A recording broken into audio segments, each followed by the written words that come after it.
It We was are a bit live. precarious at the beginning, not yet. Okay, we are live. Awesome. Awesome. I was going to say, I feel like part of my brain is telling me, because we're interacting and we're not in the same quarantine bubble, we should be wearing masks right now. Yeah, I know, right? I realize, of course, we shouldn't. It's fine. There's thousands of miles between us. But luckily, they have not invented smell-o-vision yet, Henry. We were promised that when we were kids. Anyway, so joining me today is a very special guest, Henry Shevlin. Am I saying that right? Shevlin, right? Shevlin, perfect. Yeah, I get a lot of my mail to Henry Shevlin. I'm seriously like 50%. It's like the standard. There's something about the name that people want to swap the L and the V, but yeah, you said it perfectly. Henry Shevlin. Okay. Yeah, I felt the urge to swap, so I was wondering if I had swapped. But so, Henry, for those who don't know you, can you say a little bit about who you are and what you do? Sure. So I think I had maybe some slightly unusual pathway into philosophy. I mean, maybe not that unusual by historical standards. So I started out as a classicist. So I did my undergrad in classics, 11 years of Latin, 7 years of ancient Greek. And I did it at Oxford, which has a very permissive, like famously permissive classics program. And I ended up taking an increasing number of philosophy options. And whilst I was sort of, they make you do a fair amount of the classics, Plato and Aristotle, the stuff that really caught my attention and captivated me was more philosophy of science, metaphysics. And then I guess the really big defining moment for me was when I took supervisions took tutorials with Anita Avramides in philosophy of mind, my first real introduction to philosophy of mind. And I was going through a bit of a psychedelic phase at the time, but I'll say wearing lots of tie-dye, listening to a lot of Pink Floyd. And suddenly I was introduced to the problem of consciousness. And honestly, there's never really been any moment in my life where I've had such a rapid, over the course of like a couple of weeks, paradigm shift in the way I think about life, the universe, and everything.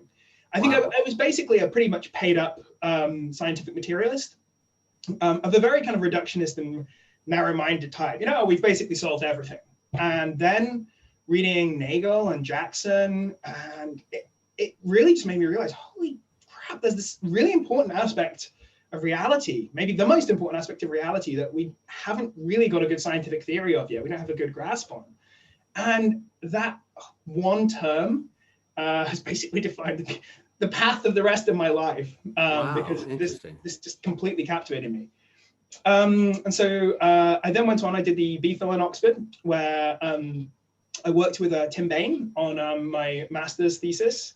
Going into the BPhil, I was really into sort of metaphysics of mind and was thinking I would, work on the latest complex analytic metaphysics of consciousness. But Tim Bain sort of, I think in retrospect, very sensibly sort of channeled me towards some of the more science of consciousness issues.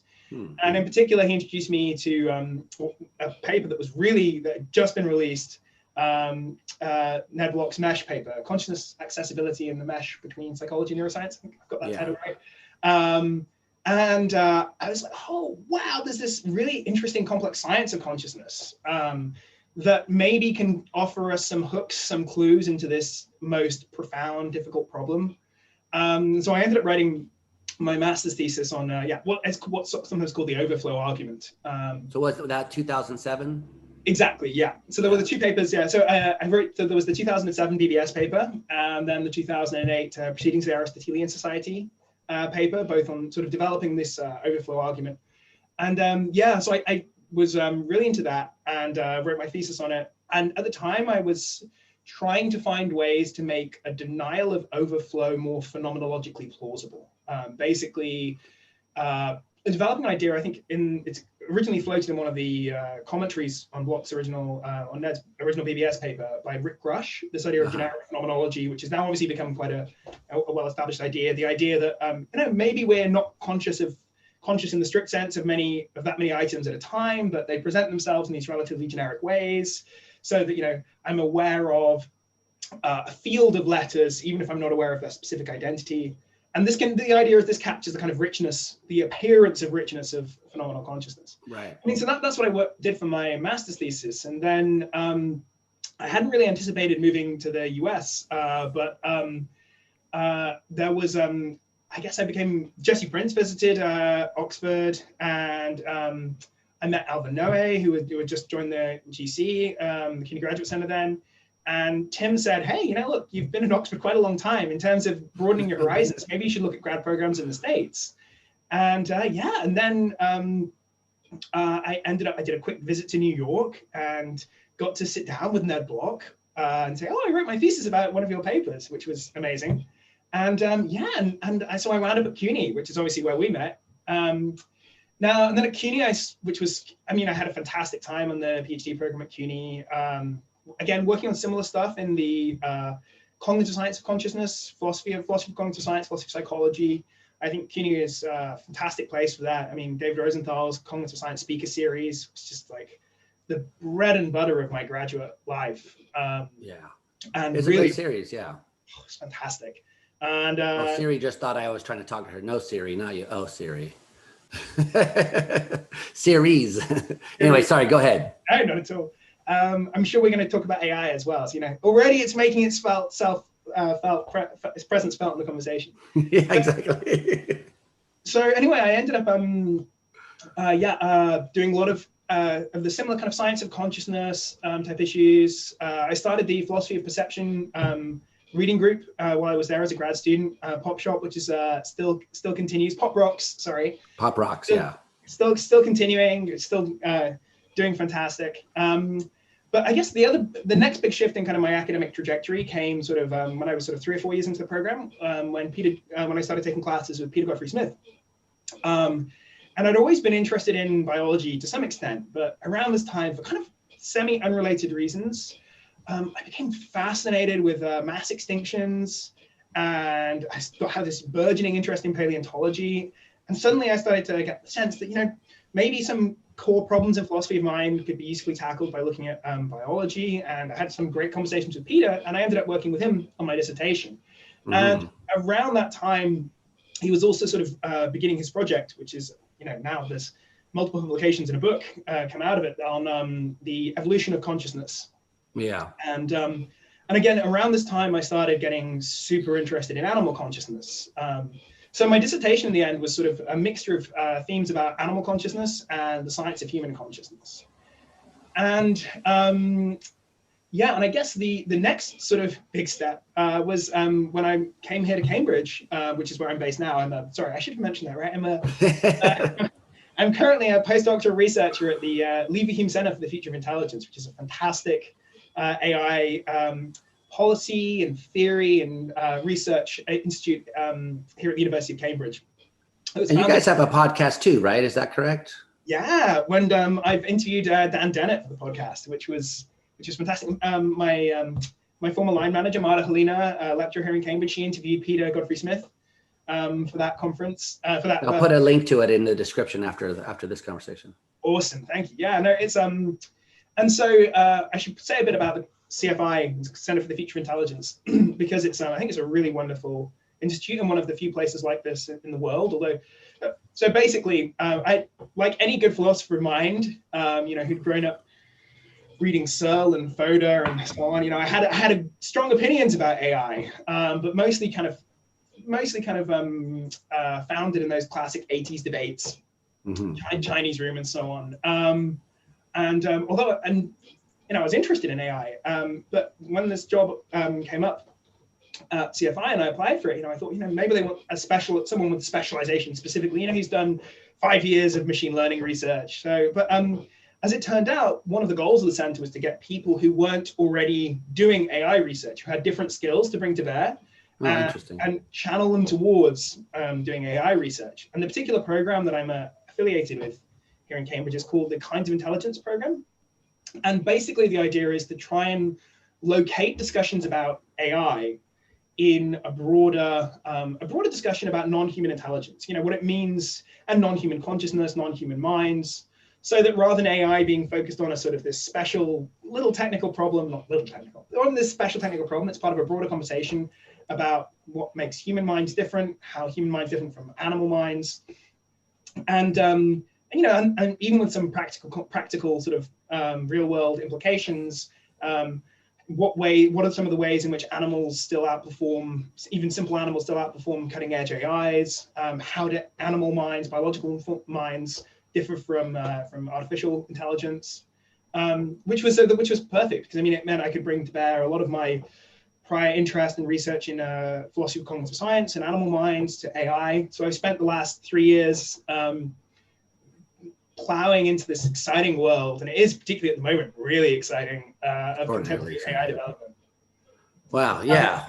So that's kind of my life story. That's a lot in there, yeah.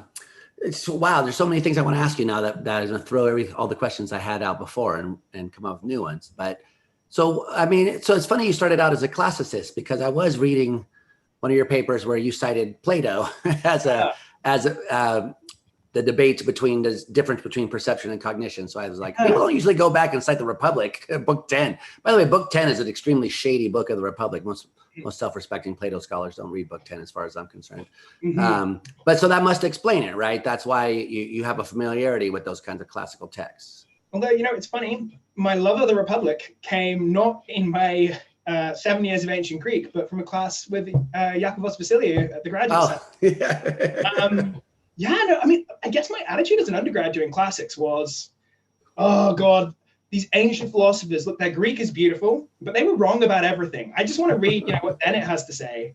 And then it was actually later in life I started to go back. I say later in life, like I'm an old man. Yeah, exactly. It was a few years later that I sort of went back and said, hey, Plato was, David Rosenthal, in particular, at the Graduate Center also pointed to me, said, you know, Plato was right a lot about a lot of stuff, maybe everything. Yeah. And kind of like these kind of positive influences, I went back and I take a lot from, I think I draw at least something from the classics now, from classical philosophers. Although, I mean, you know, I wouldn't profess to be an expert in any of these guys, really. But there's enough of them in my sort of intellectual learning history to influence me. I also sometimes think, I don't know, I'm interested in your opinion on this as well. That, you know, this idea of the two cultures, I think C.P. Snow. C.P. Snow. I kind of think philosophy is an interesting case because I think some philosophers are basically scientists and some philosophers are basically humanities people. And it's not as simple, it's not a matter of like, oh, the people who are scientists by nature do one branch of philosophy and the ones who are humanities people do another. I think it's almost a difference of temperament. And it's funny, I think of myself, although, you know, what I do is philosophy of cognitive science. And, you know, I even my son has asked me, Daddy, are you a scientist? And I say, well, you know, in a broad sense, yeah, I'm a cognitive scientist in some sense. So even though what I do is science, I think my intellectual DNA has like a strong streak of the humanities thinker in it. Now, what do I mean by that? That's sort of an impressionistic description, but I guess maybe one thing that I found is I think some philosophers, and this is not drawing any value judgments here. I think the more kinds of styles, the better. I think some philosophers, maybe coming from a more scientific approach, they like to sort of take a problem. They're annoyed by the existence of this thing we can't understand, and they try and get rid of it in a nice, clear, systematic way. Whereas, you know, other people, maybe this skews more towards the people who have, you know, this what I'm calling the humanities influence. They're like excited. They're running around saying everything's on fire. Hey, check out this fire here. Check out this problem here. And I think, you know, there's a nice division of cognitive labor there, where maybe sort of you have the more kind of problem solvers, not quite as simple as problem solvers and problem creators, but, you know, those who maybe focus on more kind of linear, mapping out theories, trying to solve problems, and others who explore the space of problems or the space of solutions. But I mean, I don't know, that's just an impressionistic take I have, but it's very interesting. I thinking about my friends in philosophy, I think most of them I would say, he's more of kind of a scientist philosopher, or he's more of a humanities philosopher. But so in that sense, classics has definitely influenced me. Yeah, no, that's an interesting point. I think you're right about that to a large extent. And of course, I want to agree with you that we want as many kinds of philosophers as possible. Anyone who's doing philosophy is great. And I'm not big into policing boundaries, or I've never been a fan of like, that's not philosophy. And luckily, I've run into that very often. Like certainly at LaGuardia where I teach, no one has ever said, why are you publishing in this journal? It's not a philosophy journal or anything like that. So that's good. But yeah, you're right. So, I mean, I have a degree in science. I have a master's degree in psychology and obviously degrees in philosophy. So I want to see both of them work together. And there are many scientists who are basically philosophers. They don't want to admit it, but they basically are. And they do a lot of philosophical work under the guise of, you know, theory building or something like that. And then there are the philosophers who are basically scientists. But and I work with the people who are more humanitarian oriented and who are more interested. Sometimes you see the split like in the continental analytic divide. It's like continental people are more interested in like human problems that where the human fits in society and stuff. But not always. There are some analytic philosophers who are interested in the meaning of life and the value of consciousness and stuff. So yeah, I think that there is this kind of split. But my goal is to try to get them to talk to each other. I think that we benefit when the two types of personalities interact with each other rather than just with their own types. And you'll probably maybe agree with me here. I know one of my favorite accounts of what philosophy is the Sellers line about how things in the broadest sense, hang together in the broadest sense of the term. And making everything fit, whether it's introspective reports, kind of psychological notions about intelligence or value or consciousness or desire, making that fit with psychology and making the psychology fit with the neuroscience and getting this kind of complete picture, this holistic view of the world. That's what I see in the broadest terms philosophy's job as being. And for that, you want people working to try and forge the connections of every point in the web, if that makes sense. Right. All the way from the really hard, philosophy of physics, all the way up to, well, not all the way up to, but in areas like aesthetics or theory, other aspects of theory of value, this kind of. Yeah, no, I agree. And I've always considered, I'm not a big fan of the Sellers quote, although I understand why people like it. But, I tend to think that philosophy has a kind of distinctive methodology that centers on argument. And so counting argument as evidence as opposed to empirical sciences where experiments count as evidence. But that's neither here nor there. But however, so I do think and I tend to think of philosophers, like good philosophers, as kind of what I call modal nuts. They're exploring the possible space, the space of possibilities, as it were. And, trying to, I don't think we know much in philosophy, but I certainly think we have a lot of conditional knowledge. Like if this turns out, then, panpsychism is ruled out. Or if this turns out this way, then materialism turns out to be true. So we have a lot of that kind of conditional knowledge, I think. Absolutely. I'm so glad you said that, because I completely agree. And I think still on my biography, one other aspect of my kind of educational development, I think, development's maybe a bit of a normative term. My educational changes has been, I think, as you can probably remember from my early days at the Graduate Center, I used to be really opinionated, like clearly such and such a theory. Oh, you? No.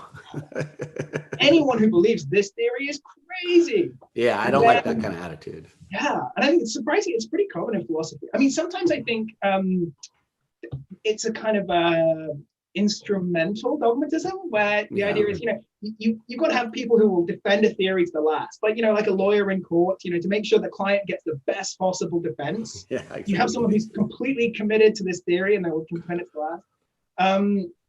But I don't know. I can do that, but I have a tendency. What's the phrase? To break kayfabe. Is that the phrase? I'll be defending a view really enthusiastic. At some level, I'll say, but of course, I don't really know if this is true. Yeah, I know it's ironic because, just not to cut you off, but there's that famous Russell quote that people always throw around. It's like the point of studying philosophy is to loosen the dogmatism or something that but it's actually a lot of times it's not that way. Philosophers are very dogmatic, and studying philosophy sort of just re-entrenches your already held antecedent beliefs. You just learn how to argue for them. So the beliefs don't change very much, but you see the arguments that can support your view, and you kind of just stick your guns. I'm not saying every philosopher is that way, but I see in students, at least beginners, this kind of attitude emerge a lot, actually. It's funny, and I don't think this goes in every case. There are some brilliant people who spent their lives doing theory building and have very good reasons for holding their positions trenchantly.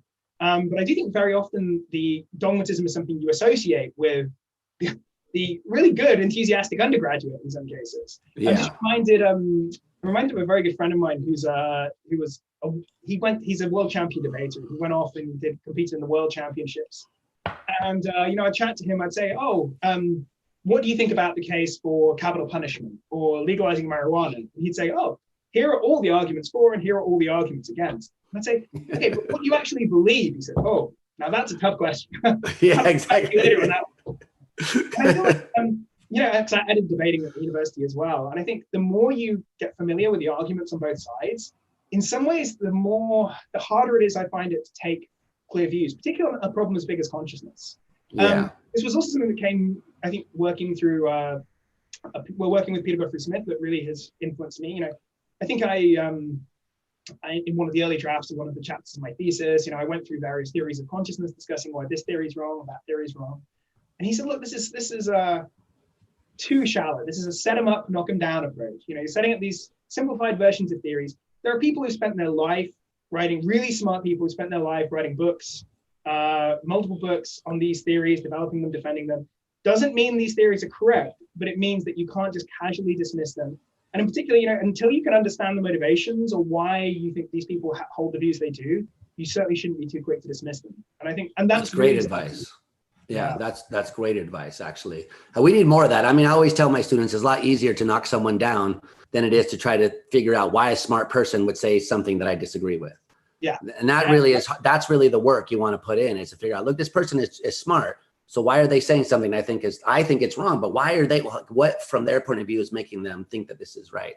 That's a much harder project than just saying, oh, it's easy to say nitpick. And, I was encouraged in grad school to do that nitpicking too. That's what half the seminars we were in trained us to do, was just to tear down these sorts of things, as opposed to figure out what was good about them or help improve the project. Yeah, absolutely. There's an idea my dad did with me growing up, something he called the click game, where basically you're having an argument, and that anyone, if you're, could be arguing about whether to get Indian food or Chinese food for dinner, like you click, and then you have to swap sides. And it was just a sort of fun exercise.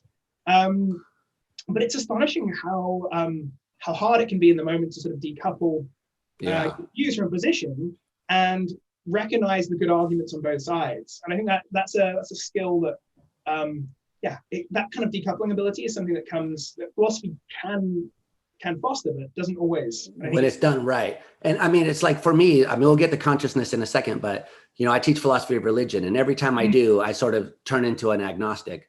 But as soon as I stop teaching it, I revert back to atheism. It's like my beliefs start creeping back on me, and then I go back and look at the arguments. Oh yeah, that was a good argument.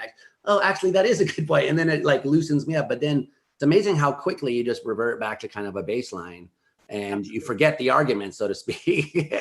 But you have to keep them in mind, right? These are something that you, as Sartre says, there's no momentum in consciousness. You have to keep reminding yourselves of these things because they don't their lasting effects don't occur.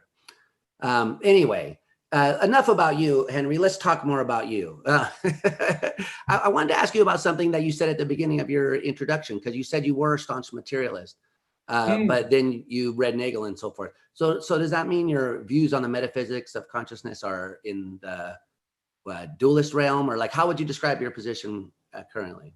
Well, it depends which day of the week it is. I would say I'm broadly interested in scientific and naturalistic approaches to understanding consciousness. These days, I sort of think most of the metaphysics of consciousness is beyond my pay grade, to use a glib phrase. But I mean, I guess I am impressed by the hard problem of consciousness. I do think it is a really interesting hard problem. I think every theory of consciousness that I've seen, it's like what Churchill said about democracy, that democracy is the worst form of government that's ever been tried, apart from all the others. I guess I would probably say something similar about scientific naturalism and consciousness, that scientific naturalism is a terrible approach to consciousness, but all the others are probably slightly worse. Definitely, I think that particular shift was from a very kind of naive, reductionist materialism that didn't even really have its premises made explicit. I guess I didn't even realize that consciousness was a problem, was this sort of hole in our scientific understanding of the world. And I did have a dualist phase and also an idealist phase. But I guess for my sort of settled position for most of the last decade has been that consciousness is a problem that science can make at least progress on, and has made some progress on. And our best hope for understanding it is to continue that kind of project. Yeah, okay, I think that's a fair assessment. I mean, I kind of went through the opposite phase. I started out, when I first started school, I was pretty staunch dualist, although I didn't recognize it. But then once I read Descartes, I was like, yeah, duh, who doesn't think this already? But then once I started studying neuroscience, I was like, oh, wait a minute, the brain's the only thing moving the body around. So the causal problem really converted me to kind of basically like an identity theory. And I've stuck with that ever since, although I do recognize that there's some serious about panpsychism we're taking seriously. I guess the only view I really have trouble with is eliminativism or illusionism. Those sorts of views I really I struggle to understand. And then once I do, I'm like, well, they're not really a limitivist, or they're not really saying what they think they are. So that's something, yeah.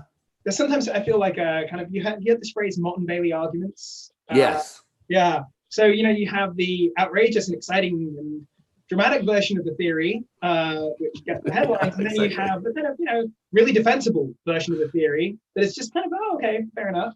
And I think a lot of the time illusionism sounds like that. It's like qualia don't exist. Wait, what? That's crazy. Oh, well, no, I mean, they don't exist insofar as these radical extreme views about qualia are false. But when we talk about qualia, we're really talking about this. Oh, okay. Well, yeah, that seems reasonable, but less flash. Yeah. I mean, exactly. I don't profess to say that's the totally fair critique of illusionism as a position. And there are some really cool illusionist philosophers out there. And I think, as I mentioned, I'm a huge fan of Dennett, and obviously sort of one of the godfathers of that position. I do sometimes feel it's a less exciting or dramatic position when you get into the details than it looks on the surface. Yeah, no, I tend to agree. I mean, I've talked with Keith Frankish a few times actually, and that's the sense I get from him. And I'm going to talk to Francois Kemmerer by the end of the year. He's sort of like a staunch illusionist too. I'm not sure if you're aware of his work, but but Dan, he's tricky. I think he's not tricky. He's cagey. He's cagey. He's very, I guess, how would you put it? Opportunistic. Like he takes certain ideas which he think can sort of get his point across, and he uses them. But I'm not really sure how committed to illusionism he is. Like when you really push it. So anyway, I'm not sure. I know he's a materialist and a functionalist of some sort, but what's the illusionist adding to the position, except as a way to sort of explain why people have these mistaken beliefs? Right. But you don't need all the fancy. You don't need to deny consciousness exists in order to explain why some people may have some strange views about consciousness. Anyway, so I don't know. I think he's a special case. Mm-hmm. I guess what I'm saying. Yeah, absolutely. Because I did notice that you wrote an article, an encyclopedia article on qualia, which I thought was a bit interesting, actually. Yeah. So because where I come from, qualia is kind of a bad word. We use words like qualitative. There's qualitative aspects to consciousness, maybe phenomenal aspects. Right, being that qualitative states, unlike qualia, aren't necessarily conscious. Yeah, exactly. Right, exactly. Where qualia seems to carry with it maybe not all of these things like ineffability and intrinsic. Maybe some people build that in, but maybe that's not part of the concept. I think we could debate that, but it definitely comes with this assumption that they can occur unconsciously. I think that is a part of it.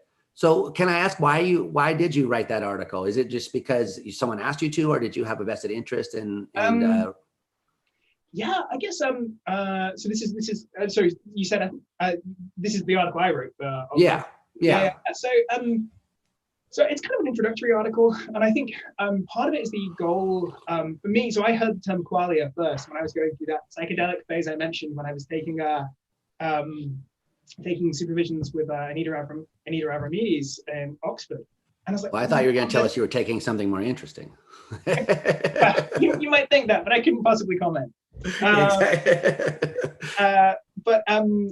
And I found this word qualia, and I thought, how is this not part of how do 10-year-olds not know this word? This seems like a fundamental aspect of reality. We should all know this concept. We should all know this word.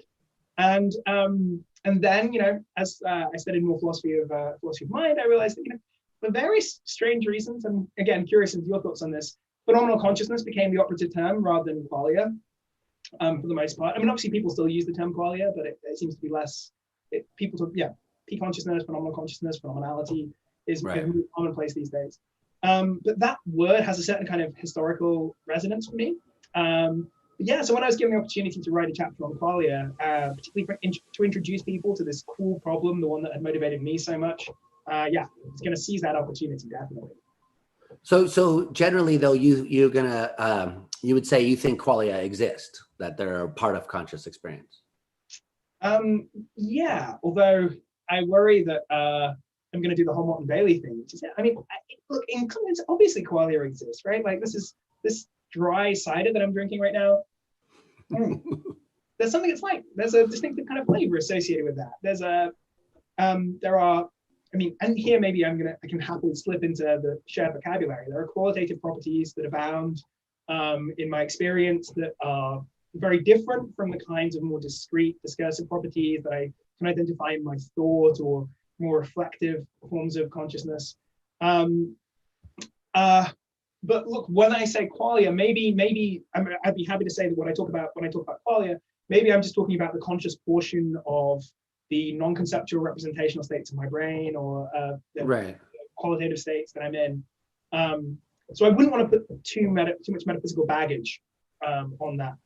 Yeah, I mean, because one of the kind of pushbacks that I get from people who are anti-qualia, because I agree with you, first of all, by the way, that there's a common sense notion of it where we're just latching on the what it's like aspect of our conscious experience.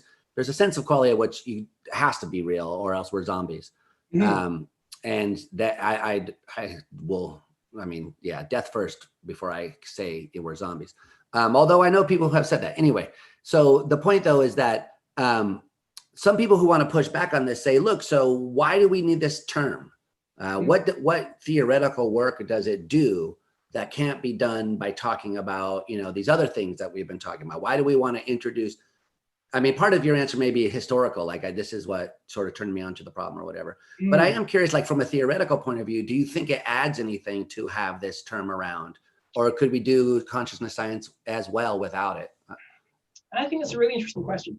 So let me fail to answer it by saying, setting consciousness science aside, I think it's an important addition to our folk psychological vocabulary, right? I mean, if you read authors who are good at sort of trying to evoke the ineffable nature of, it's kind of a bit of an oxymoron, right? But trying to capture these qualitative aspects of experience, right?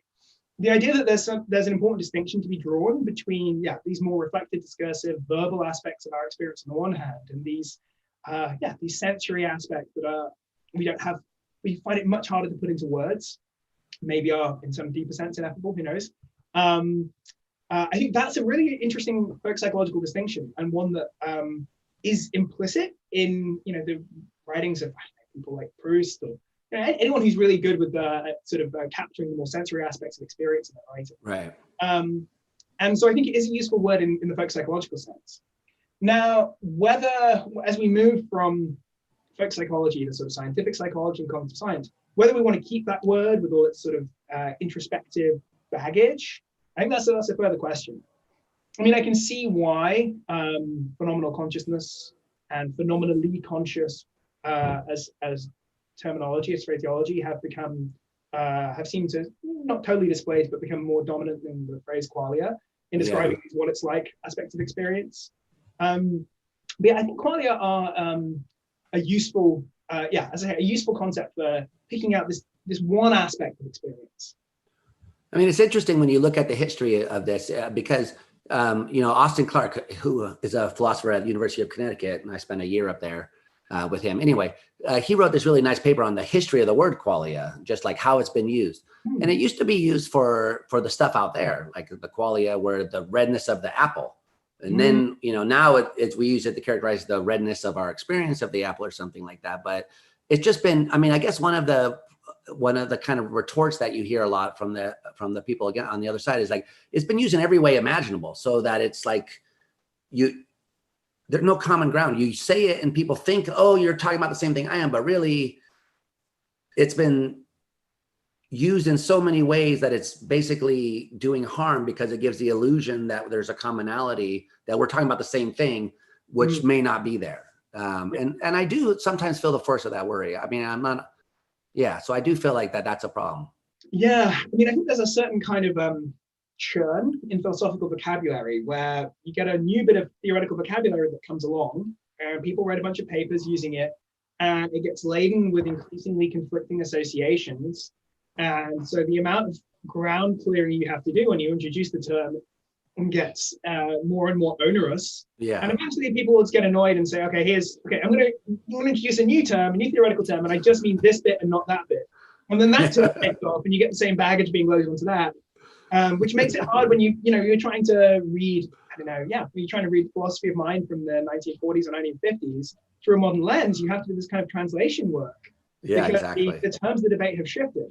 And I'm not sure that's a great thing in the one sense, but I completely agree with you that sort of these terms get laden with more and more sort of conflicting assumptions about about their scope, about their remit, and you've got to clear a path through that. Yeah, and I like the term phenomenal conscious. I know, Ned introduced that term in the 90s or whatever, but I think it goes back to Kant. You're talking about the phenomenon versus the noumena, right? The phenomenal consciousness, just like the world as we experience it, is, in my view, a way older way of talking about these things, maybe modernized by the way Ned introduced it. But I don't think that he is like the originator of this idea that the world as we experience it is, an important thing that we want to study. So that's why I like phenomenal consciousness better, because it has these Kantian connotations. That's nice. Yeah, I think, obviously another advantage, well, two other quick advantages. One is that it's more easily turned into, maybe not, I was going to say it's more easily turned into an adjective than qualia. Although then again, if you think of one way of reading what the word qualitative is it's just the adjectival form of qualia. We don't want to get into that. But so phenomenal consciousness, you can talk about states being phenomenally conscious, but also it opens the door to things like non-qualitative forms of consciousness, cognitive phenomenology, for example. Whereas I think, cognitive qualia always sounded like a bit of a contradiction in terms to me. But cognitive phenomenal consciousness doesn't sound like a contradiction. No, exactly. Yeah, it sounds fine. I'm not sure if it refers to anything, but anything other than the empty set. But it's interesting. So really, you're not a fan of cognitive phenomenology? I am a supporter of it. Yeah, of course. I don't know. I don't have a totally definitive view on this. I realized, sorry, this is sort of a side note, but I was really impressed by, I really enjoyed Peter Carruthers' book, The Centered Mind. He poo-poos it there right now. Right. And I will say one thing that book really brought out to me is just how heavily laden all even seemingly dry cognitive processes are, at least in my own introspective case, with imagistic elements. Yeah. But I don't know. Clearly we have conscious thoughts, right? But whether or not it's appropriate to talk about how they present themselves to us in terms of the language of phenomenology, that I don't have a definitive position, but I'd consider myself like skeptically agnostic about cognitive phenomenology. I find this debate interesting for a couple of reasons. One is that we all have conscious thoughts, and yet that there could be this kind of open question about whether there is such a thing, like whether it's part of our phenomenology or not, seems strikingly bizarre, because imagine if there are people going around saying, yes, I see colors, but sound phenomenology, what? I'm not sure about that. Like, we don't have that sort of debate there, because we take it that it's accessible. So if there is cognitive phenomenology, then I think it's interesting to think about why there could be disagreement. Like, what's going on? My own view is that it's so that the phenomenology attaches to the mental attitudes, so that all beliefs kind of have the similar cognitive phenomenology, and so we miss it for that reason, because we're looking for the difference in the content. Right. People say, "Oh, well, my belief that 2 + 2 = 4 doesn't seem different than my belief that Paris is not in America," and so they're looking for a difference in the content there. But I think no, that it's different than wondering whether Paris is in America or whatnot. So that's part of my diagnostics of this debate. But anyway. I'm glad you brought up sort of the mental attitude component there, the wondering versus thinking, because I know on the days where I feel more, inclined or more open towards cognitive phenomenology, it's very often through thinking about desires. Desires seem to me, on one hand, to straddle two worlds. On the one hand, I think desires have a subjective clarity and immediacy. They have something closer to a distinctive feel than dry reflective thought. But on the other hand, desires are typically characterized as propositional attitudes. So I think they're an interesting case. It seems to me there is pretty clearly a distinctive kind of thing it is like to, at least in some cases, to desire that, to be craving a nice glass of Chardonnay. Yeah. People say, I want it so bad it hurts. Right. Absolutely. And one of the things, sorry, go ahead. I'll just say one of the things that really brought this home to me was thinking about atypical cases of beliefs and desires, like in particular delusional cases. So cases where in the schizophrenic cases, they may have all these strange beliefs, but they don't really act on them.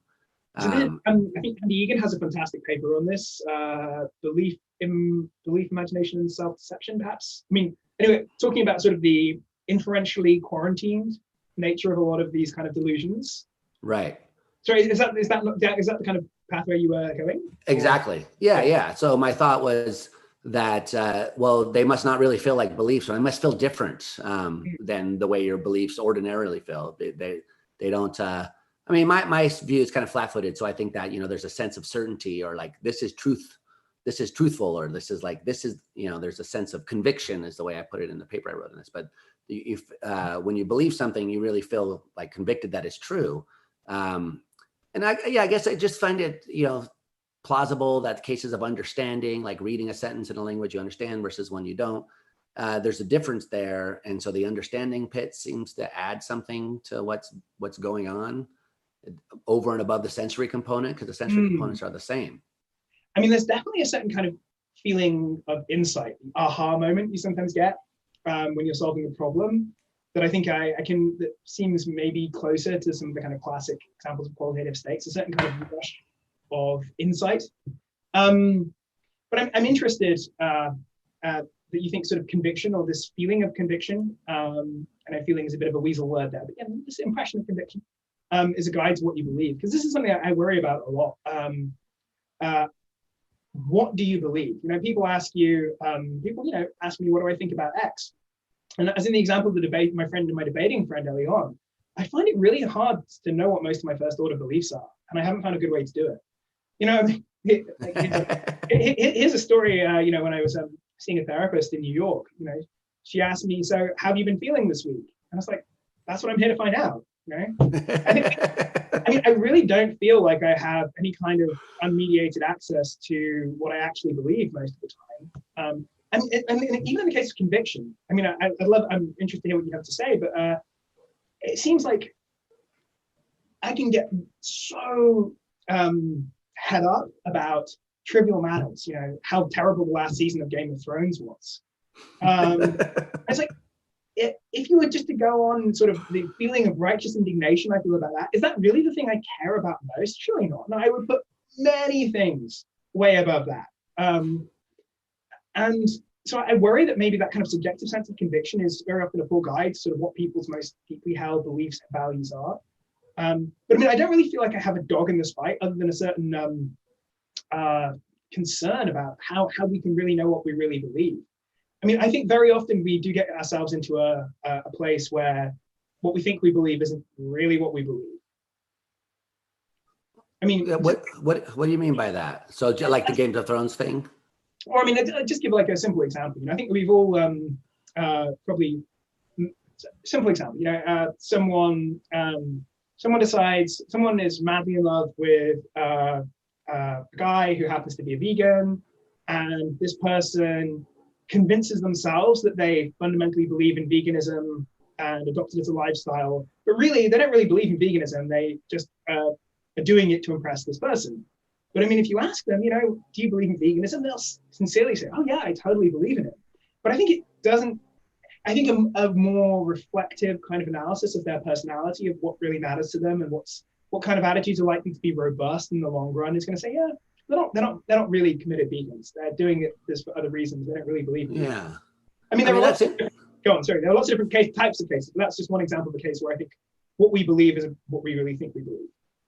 Yeah, I think that's interesting. I guess what I would say is maybe we're using the word belief in two slightly different ways, since what I meant was just like a conscious thought. Yeah. What you're seemingly talking about is like a deeply held core personality trait, or something that you're deeply committed to, or something like that. And I agree, we use the term in the both ways, and my use of the word conviction probably led you down that way of thinking. But I don't think that's really, so I would say that person does believe that they're a vegan. Yeah, because that's what they're conscious, that's what they're conscious of, that's what they're experiencing. Mm-hmm. Whether they have other implicit attitudes or unconscious attitudes which conflict with that, I think is an interesting question. But if you wanted to describe like what it was like to be them, you would include like, the the thought, I endorse veganism or whatever the case may be.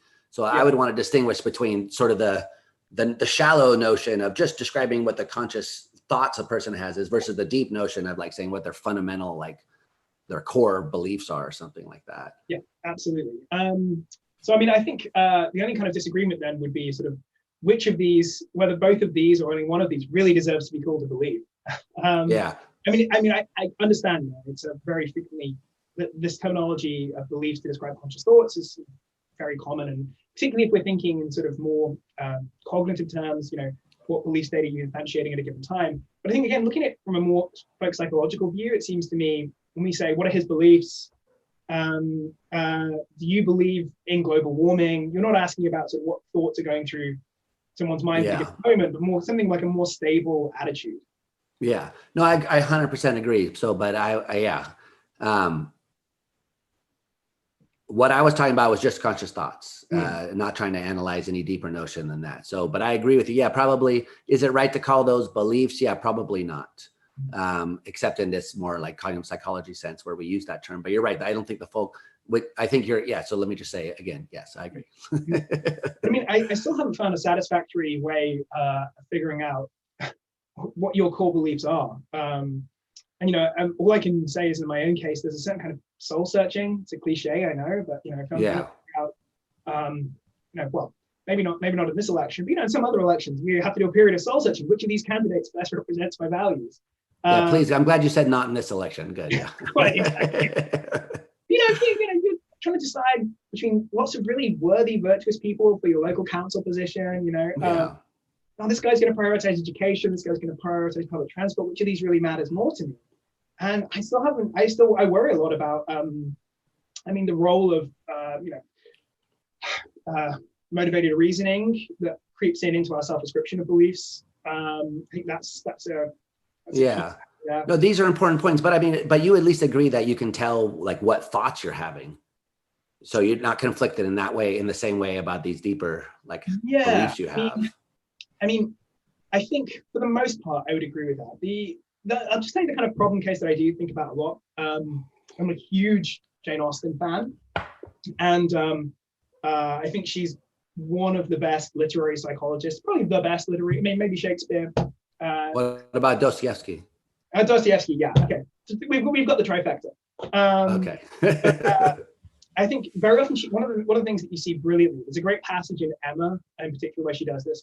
Her characters are deluded about their own feelings systematically. Often. They think, "Oh my God, Mr. Knightley is the worst," but actually, as an astute reader, you can realize this person is deeply in love with Mr. Knightley. And obviously, one way to treat that is to say, "Oh, she has unconscious desire for Mr. Knightley, but her conscious experience is that she hates him and thinks he's annoying."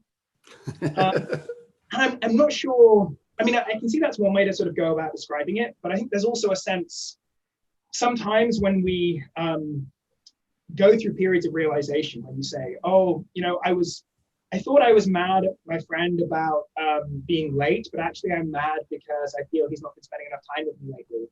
And you go through these periods of revelation, you kind of get the sense that there was something there all along that you were sort of dimly aware of, right? But that you couldn't have vocalized at the time, and you would seemingly sincerely have denied feeling had someone asked you, "Why are you mad at your friend?" "Oh, I'm mad because he's late."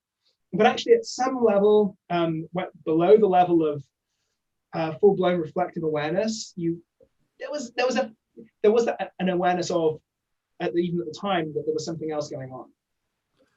Yeah, so those cases are interesting, I think, but I guess I'd want to be a little bit careful here and say, so we want to distinguish two cases. So one is the case where the awareness that you are mad at your friend for the reason that they're not spending time with you is, so you're consciously aware of that. Mm-hmm. And aware of it as that kind of state. Right. Like you're experiencing it as, "Oh, I'm mad for this reason," but it's off in the periphery or it's buried other things. But in another way, you might say, well, you're aware of having that state, but in the wrong way. Right. So you're aware that you have this state of anger about them not spending enough time with you, but you're aware of it in such a way that it strikes you that you're just mad that they're late. So it's the same state of anger, but you're aware of it in a different way.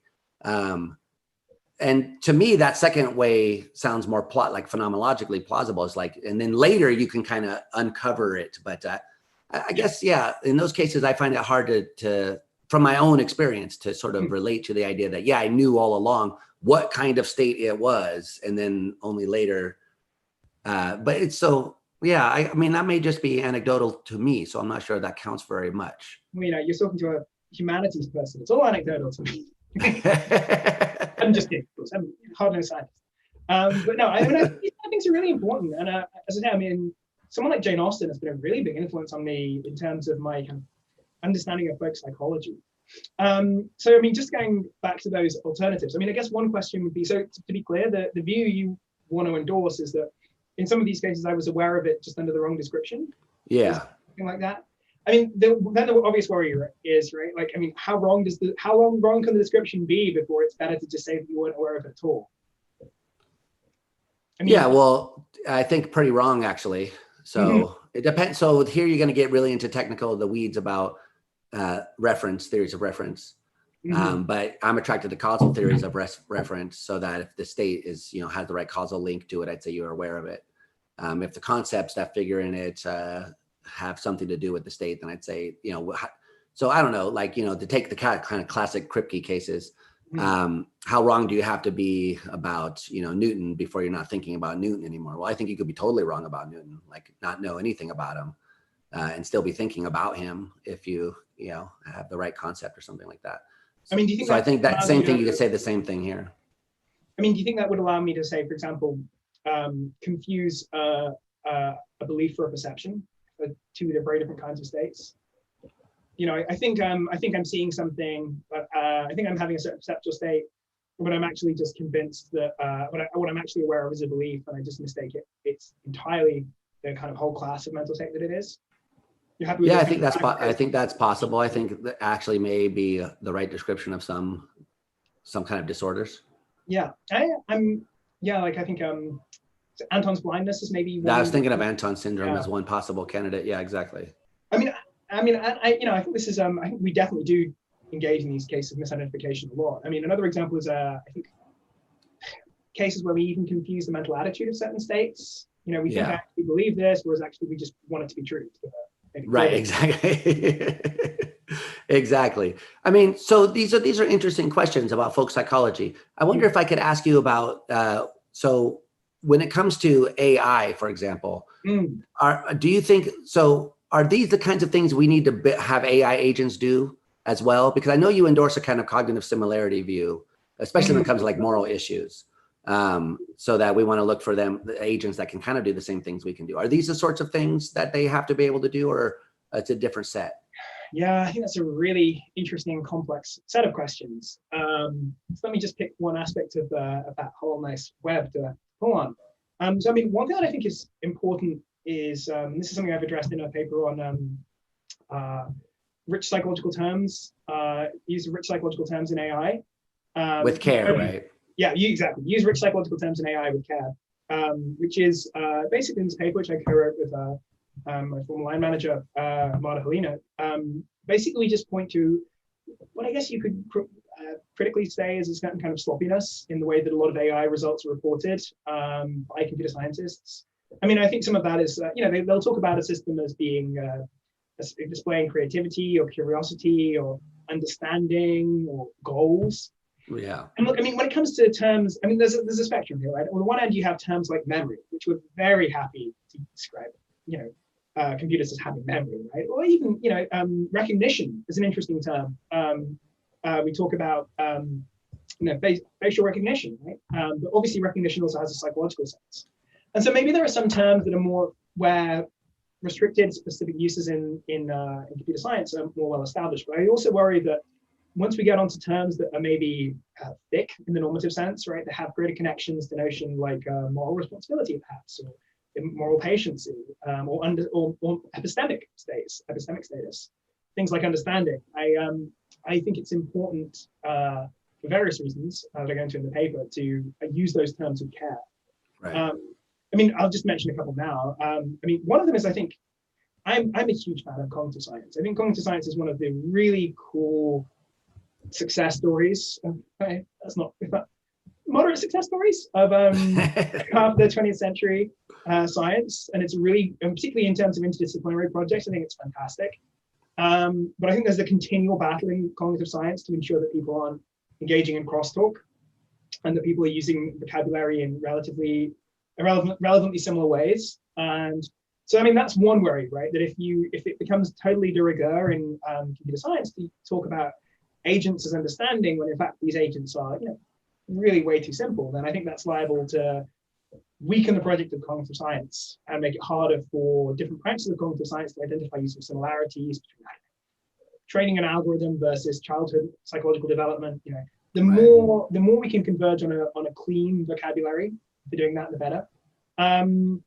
Another example is, this is something I'm aware now that I'm in an institute, CFI, which has a lot of interest in policy. Public understanding of AI is, and even among policymakers, is terrible. Yes. I think it's just astonishing. I've been working at this institute for 3 years, and I feel like I'm obviously a philosopher, not someone who's had years of machine learning training. I feel very often humbled by the sheer complexity of some of the systems I'm trying to understand. But so plenty of the people I've met who are making these decisions about, what to legislate for or against have zero understanding of how any of these systems work. And so, it's kind of understandable in a way. So computers are kind of magic. They present themselves as magical in a way that, say, an automobile doesn't, right? I think there's a way of intuitively understanding roughly how a combustion engine works. There's fire and heat and pressure, and it makes things move, and the whole thing goes. But something like running something like GPT-2 or GPT-3, generating these sentences, how on earth does that work? There's such an extra gap of intuitive kind of understanding that I think the vast majority of people don't possess. One of my favorite bits of I think it's in multiple publications, but he's got a great section where he goes through register machines, showing how you can build up through mechanical components to doing logical operations. And I've used that multiple times in sort of philosophy of mind classes to just try and demystify how computers work just a little bit. And even by the end of the chapter, you're still a long way from anything that could run Halo or the other cool stuff that modern computers can do. No, it's true. There's so many working parts in there that it's the average person can't conceptualize. Like you show them a Turing machine for addition, you can understand that actually. But then how do you get from that to what's the GPT-3 is doing? But so on your view, then it would be a mistake to say that, like, Siri, for example, understands what I'm saying, and that would be an abuse of the term. But it's not an in principle objection you have, right? Some future version of Siri could understand in the real full sense. Absolutely, yeah. And it's interesting. Again, sort of connections here with what I really believe. But of all the things that seem strikingly obvious to me, it seems strikingly obvious to me that computers are going to be capable, or at least in principle, silicon computers are going to be capable of having the kinds of high-level psychological states that we attribute to other people. Whether the actual computers that we think it's most useful to build will exhibit, whether their behavior will be susceptible to useful explanation in terms of these same kind of generalizations, who knows? Maybe we'll find that the best way to, or the safest way to build computers is to build systems that don't, where these kinds of where it's just not going to be useful to describe them as saying, oh, it really believes X and it desires Y. So other things being equal, it's gonna do something or other. But yeah, in principle, I think it's entirely possible, and I think realistically, the sheer human desire for companionship, to be seen by the other, is going to lead us to build machines that are deliberately anthropomorphic in the full-blown psychological sense. But I think there's going to be a big uncanny valley of systems between those sort of true psychological agent AIs and the kind of systems that we have that I think at the moment that really don't deserve to be described in psychological terms at all. Between now and then, there's going to be a whole lot of stuff that's just going to be really weird. And people like Japanese care bots, the seal bots. Something I think about in relation to, say someone's persuaded really strongly by the Chinese room argument or some kind of fairly radical biopsychism, such that they think, there's no way a computer could be conscious or feel emotions or have any relevantly mental states that we care about. And I kind of want to say, look, even if that's correct, history will bury you, right? Yeah. I think it's so obvious that, well, it seems so plausible to me that like 20 years from now, 30 years from now, people are going to be having full-blown, deep, meaningful emotional connections with these systems. I mean, maybe some people already do, but maybe they're on the far end of like they're on the radical end. But I mean, I think it's going to become increasingly common for people to have these feelings towards AI. And I mean, even if philosophers want to shake their fists at the clouds and say, no, this is you shouldn't be feeling this, I think it is an inevitability, pretty much. Assuming we don't kill ourselves in the next 10, 20 years. Well, yeah, that's yes, exactly. I'm going to talk. We'll get to that in just a second. But I think you're right. I mean, there are already people who there was a documentary about a woman who married the Brooklyn Bridge. She's had deeply, not just deep romantic feelings for the sexual feelings, she says in the documentary, for the Brooklyn Bridge. So I mean, people do this. The question is whether they are justified. People get attached to Siri, or they're bomb bots in the military. There was a touching case of some soldiers who their AI got shot and they had a little funeral for it or whatever. So yeah. I think this is just this is something that we do, but the question is whether obviously I'm somewhat sympathetic to biopsychism, but not in the face of fully functionally equivalent. If there was an AI walk around talking like you, I would be done. I'd be even if you cracked open my brain and saw that I operated through radically different principles. Yes. If I could walk the talk perfectly, you'd be sympathetic to that system's being conscious. Oh yeah, 100%. I'm skeptical that we're going to get there. And every time that we think we are, we hit a wall. I mean, there's that famous quote: 10 years of working in AI is enough to convince you to believe in God. That one everyone talks about. And so it's, there's this, the Gary Marcus kind of line, which is that maybe human intelligence is a bag of tricks. And there's no generalizable principle that we can scale up. I worry about, you're right. It's an empirical question, and maybe 50 years it'll be moot. But I do think at this point, it's not clear. I'm not as optimistic about the path from here to there as you seem to be.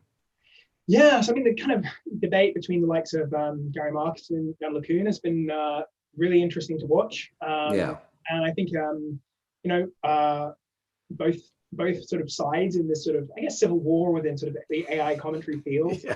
I guess just in case any listeners aren't sort of familiar with kind of what I take to be the kind of core dividing line here, is basically, are the kinds of systems that we're building now the kinds of systems that can be scaled up to full-blown human intelligence? Have we basically figured out what intelligence is in some broad sense, and we can just build bigger and faster and better systems and they'll do it? Or are we still missing some fundamental tricks? I think that's kind of the core. That's a bit simplistic, but that's kind of the core, what's at the core of a lot of these debates. And I would have actually, for a long time, said that we're still missing something important. I think there's a fantastic paper. I think I'm going to get the title mostly right here: "How to Build Machines that Learn and Think Like People," from Josh Tenenbaum's lab. The first author is Lake. Just go through some of the interesting ways in which current systems, I think it's a 2018 paper, it's a fast-moving world, but it points to some of the ways in which current architectures seem to lack the potential to perhaps do the kinds of things we'd want to see in human-level intelligence. But there's a kind of another part of me, particularly seeing some of the successes associated with GPT-2 and GPT-3. So just the fact that GPT-2 was able to learn to play chess, just using... And it wasn't programmed to do that, or wasn't trained on that kind of data at all. Well, all it was trained on is chess notation, right? There was enough in its corpus that, it could pick up chess notation, and then it could, on the basis of just sort of recognizing the kind of moves that most probably follow other moves, was able to play a decent game of chess. And so, I think one of the really interesting questions, fundamental questions of cognitive science going ahead is intelligence one thing? And I should clarify here, there's sort of a more kind of human psychometric sense of intelligence. I'm not so interested in that. I'm interested in more kind of big picture intelligence in the sense of flexible problem solving, something like that. Is everything ultimately something like pattern recognition and prediction? Or are there other fundamental techniques or other in practice necessary shortcuts or heuristics that you need, that you can't get to human level intelligence just through being really good at pattern recognition and prediction. I think that's a really interesting question that I think we have a good chance of getting at least good data on over the next 10 years as we see these systems just get bigger and bigger and more powerful. I mean, I was blown away by the transition from GPT-2 to GPT-3. Yeah. I mean, one of the things though is about, I mean, for people that know GPT-3, it's just amazing. I mean, I only got to play with it because it did AI Dungeon. I don't know, have you played AI? I mean, it's just amazing. But you should go check it out immediately. If you, especially like me, you grew up playing Zork. I'm old now. So, you know, Zork was like my first video game, basically. You've been eaten by what are they called? Gru. You've been eaten by a Gru. Yeah, exactly. Yeah, I just refound a version of it online. I've been playing it recently before AI did it. But anyway, so it does amazing things. But the number of parameters, like how much data you have to feed in, how many parameters you have to twiddle with, it's not, to me, indicating that they're on the fast track to something like human level. Because if you scale up, like if you just sort of think about, okay, so how many of these things would you, what does it have, like a billion or trillion, or it has some absurd number. So the scale, and it can do this limited thing, but to get it to do things like we do, how much data would you need? How many parameters would you need? Just seems unreasonable that it's scalable. Yeah, although if you do some back of the envelope calculations, I'm not saying this is the right way to go on this, but I've seen some people do these comparisons where they look at the total number of synapses in the human brain and compare that to the number of parameters in GPT-3, and there's still a big gap. I mean, I'm not going to quote the figures because I'll get them wrong now, but there is a GPT-3 is still a lot simpler judged by this crude metric than the human brain. It has less parameters than there are synapses in the human brain. Exactly, substantially. Yeah. I mean, people throw around this number about synapses, but really what they mean is possible synapses. So I'm not sure which one they were talking about, like actual synapses or like ones that they're capable of making, something like that. So maybe that's, I mean, that's a fair point. So yeah, so I think this is an empirical question. I mean, I don't think GPT-3 is an architecture. It's also, I mean, it's a language, right? It's not got the moving parts you need for intelligence. What I did take from the transition, particularly from GPT-2 to GPT-3, was not, oh, look, we're closer. This is a key step in developing human level intelligence. It was rather that maybe a lot of problems that looked like they needed fancier solutions could be solved through quite simple means. And maybe that tells us something about the nature of cognition and intelligence, such that a system that did nonetheless work quite differently from GPT to a GPT-3 might nonetheless, through one or two simple tricks, one or two simple techniques, be able to scale up to human level intelligence. Not that the precise architecture of GPTs is going to give us, sentient agents, but that maybe intelligence is, there are useful ways of thinking about intelligence according to which it really is one problem. On your view, is intelligence itself one of these terms we should use with care? Yeah, I mean, I almost think intelligence should be, for the AI side of things, I almost think it should be ditched.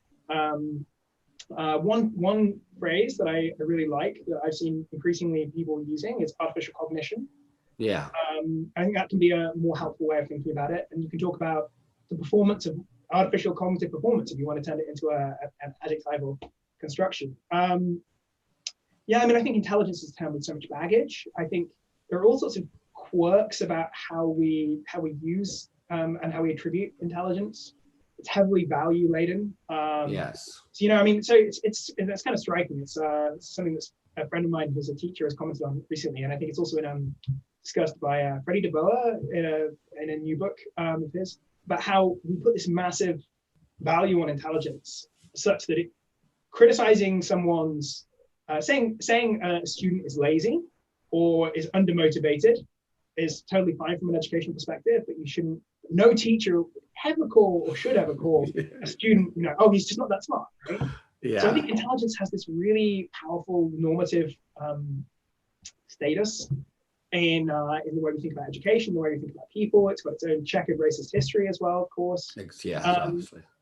And so I don't know. I think moving towards, I think one useful concept that's big in a lot of kind of theory of AI these days is generality. which I think, so talking about artificial cognition and generality, I think that could possibly be a good thing for the field if those kinds of concepts became more entrenched relative to intelligence. Because there's also this annoying paradox. Paradox is really strong. There's this problem with intelligence as a concept in AI, which is that, you know, once a system can do it, it's no longer intelligence, right? Yeah, exactly. It's like chess is what intelligence is. Oh, the computer can do it. That's not what we meant. Right, exactly. Yeah. Or I mean, another recent one test I really liked and got totally suckered into. Oh, this has got to be the test of intelligence. Is the Winograd Schema Challenge. Yeah. So this is basically if you identifying the reference pronouns. So if I, for example, that would be one case. So if I say the scientists gave the monkeys bananas because they were satisfied with how the experiment was going, you know that the second they refers to the scientists. If I say, you know, scientists gave the monkeys bananas because they were hungry, you know that they refers to the monkeys. Right. But obviously there's nothing in the sort of strict grammar of English that tells you what it has to be. It's just the fact that, you know, that it's background knowledge that gets brought to bear enables you to answer those satisfactorily. But recent language models, so this gave rise to a whole Winograd Schema challenge. And the Winograd Schema is part of a variety of benchmarks like glue and superglue for natural language understanding. But yeah, I mean, artificial systems using basically fairly shallow statistical heuristics can do really well on this stuff in a way that caught me by surprise. You know, I thought, here we finally have something that requires common knowledge, common sense. But no, again, statistics, you can go a long way with statistics. So because the original question I was asking was like, how much do we need to build into these systems before, to have them count? So this was more about the moral patiency stuff. Yeah. So when do we have to start worrying about the Roombas and self-driving cars of the world? I know you have a whole paper on this, so I wonder if I could just get you to talk a little bit about that. And I want to connect it back up to the thing we were talking about before about these, like the folk psychological notions about, you know, whatever. So anyway, can I get you to talk about the moral patience? Yeah, absolutely. Let me just sort of preface this by saying that I think the psychological grounds for moral patiency is one of the most important topics in philosophy of mind these days. And it's relatively few people working on it. And you and I are both, you know, like into animal rights. I think the fact that we have not had a concerted scientific philosophical effort to figure out sort of our appropriate obligations to different kinds of living things, it's like such an oversight, it seems to me. And I think developing a really trying to move towards a more scientific basis for us thinking about animal welfare is really important. Now, I should clarify here, of course, there are people, particularly in like the more applied animal welfare sciences, who are doing really good work in this area. But it's the sort of the philosophers and cognitive scientists, I think, could be doing more to figure out, you know, how do we evaluate the kinds of states that are morally significant, the kind of beings that are morally significant. So I think artificial moral patiency can be seen as part of a broader project that I think would be a really good goal of trying to establish what kinds of beings matter, at least matter in this special sense we associate with psychological patience. Yeah. You know, you might think, you know, beautiful works of art matter, beautiful mountains matter, but there's a special sense in which, you know, beings that can suffer, for example, matter. And trying to establish which beings qualify as moral patients in that sense seems to me a really important project for philosophy and cognitive science. And of course, I completely agree, by the way. Awesome, yeah. And it's funny, by the way. Again, this is probably something we agree on, but it's so you know, so much of my work, even both on this and in other areas of AI and other areas of philosophy, it seems to me that people just don't think about animals very much at all. There's this notion in Robert Anton Wilson's Illuminatus trilogy of these things called frauds. I'm not sure if you come across this, but they're basically things that people are programmed not to notice. And it seems to me that we are, well, I mean, obviously people love their dogs and cats, but there's so much of animal suffering, and also just the fact that we share the planet with millions of species of beings that all have their own kind of cognitive frameworks and ways of thinking about the world and approaching the world. It's something that we go through our lives mostly blissfully ignorant of. And to draw another sort of connection here, I think like a lot of classicists, connection, but not a moral equivalence, I should stress, but I think a lot of classicists are kind of shocked that there wasn't, among these amazing Greek philosophers, there wasn't a more robust, serious discussion of slavery as a practice in the ancient world. You know, obviously you have people like Seneca who have their thoughts, and Aristotle's an apologist. Yeah. I think looking back at the ancients, you're like, these guys had a real blind spot for this morally critical issue. And I do think that in future generations, we'll look back and say, we had a real blind spot for animal welfare issues. Anyway, I'm going to get off my soapbox now, but soapbox appreciated, absolutely. So yeah, I see the project of artificial moral patiency as being really similar in certain ways, and not really similar. Basically, the same project as developing a more scientific account of animal moral patiency. But the thing that makes it really hard is, of course, consciousness, because what most people see as the plausible views of moral patiency, at least in the kind of really heavy-duty sense, appeals to something like suffering. And suffering, most people seem to think, only makes sense if we're talking about conscious beings or conscious experiences. And there's to give a very simple toy argument for this, the fact that you may be getting tons of nociceptive input when you're under the knife under a general anesthetic, that nociceptive impact is morally insignificant because you're under a general anesthetic. Assuming, by the way, I know general anesthetics are themselves controversial, but assuming you really are unconscious, right? Yeah, exactly. Any nociceptive stuff that's going on in your peripheral nervous system or whatever, it doesn't matter. It's unconscious. So I think that's a really intuitive idea that, negatively valent states only have moral significance to the extent that they're conscious. But if we yoke the project of trying to establish criteria for moral patiency in animals and AI to solving the problem of consciousness, then that's a terrible situation to be. Yeah, good luck with that. Exactly, right? So I think one important thing we can be doing is maybe moving towards fuzzier, vaguer, but still at least partially scientifically informed heuristics for thinking about AI moral patiency and moral status in animals. So I mean, one phrase I use, I just really like the phrase, in a paper on AI moral patiency is an ecumenical heuristic. Roughly the idea is to get something that people with very different theoretical commitments can agree, well, yeah, this gives us kind of, this has some evidential status when thinking about the moral status of a given AI system. We've got this metric, this ecumenical heuristic that we can use that will cause us to increase or decrease our prior probability that the probability that a given system is conscious. I think moving towards those kind of convergent measures is something valuable we can be doing. So in the paper on the paper on AI moral patiency, I suggest building on work of John Danaher's. I think I suggest there's it's just basically an idea of cognitive equivalence. So to the extent that an AI system can be robustly described in the psychological capacities, in terms of the same psychological capacities, the same relevant psychological capacities as an animal to which we already attribute some moral status, then we should attribute some corresponding moral status to that AI system. Now that is incredibly weak, right? This is just the weakest possible heuristic. But the core idea, right, is if you've got an AI that is, in the relevant sense, psychologically similar to a dog, and we care about dogs, then we should probably care about the AI too. Of course, the devil is in the phrase relevantly psychologically similar. I think that's tough, but I do think there is, it's not just a total hand-wavy clause. I think we can get it. We have both intuitive pre-theoretical ways and some scientific ways of trying to figure out which capacities do seem to matter and which don't. So capacity to, I don't know, in case of maybe doing certain kinds of navigational tasks, right? It doesn't seem like there's a powerful intuitive connection there to anything associated with moral status. So that kind of cognitive metric. So Roomba's out. Roomba's out, exactly. Yeah. But I mean, I think my main worry is that about this field is that we are going to go into this age of increasingly smart machines while still mired in philosophical controversies, without any real good guidelines, even broad guidelines to sort of help us avoid AI suffering. And also, just in case any listeners are thinking, God, AI suffering, what a crazy idea.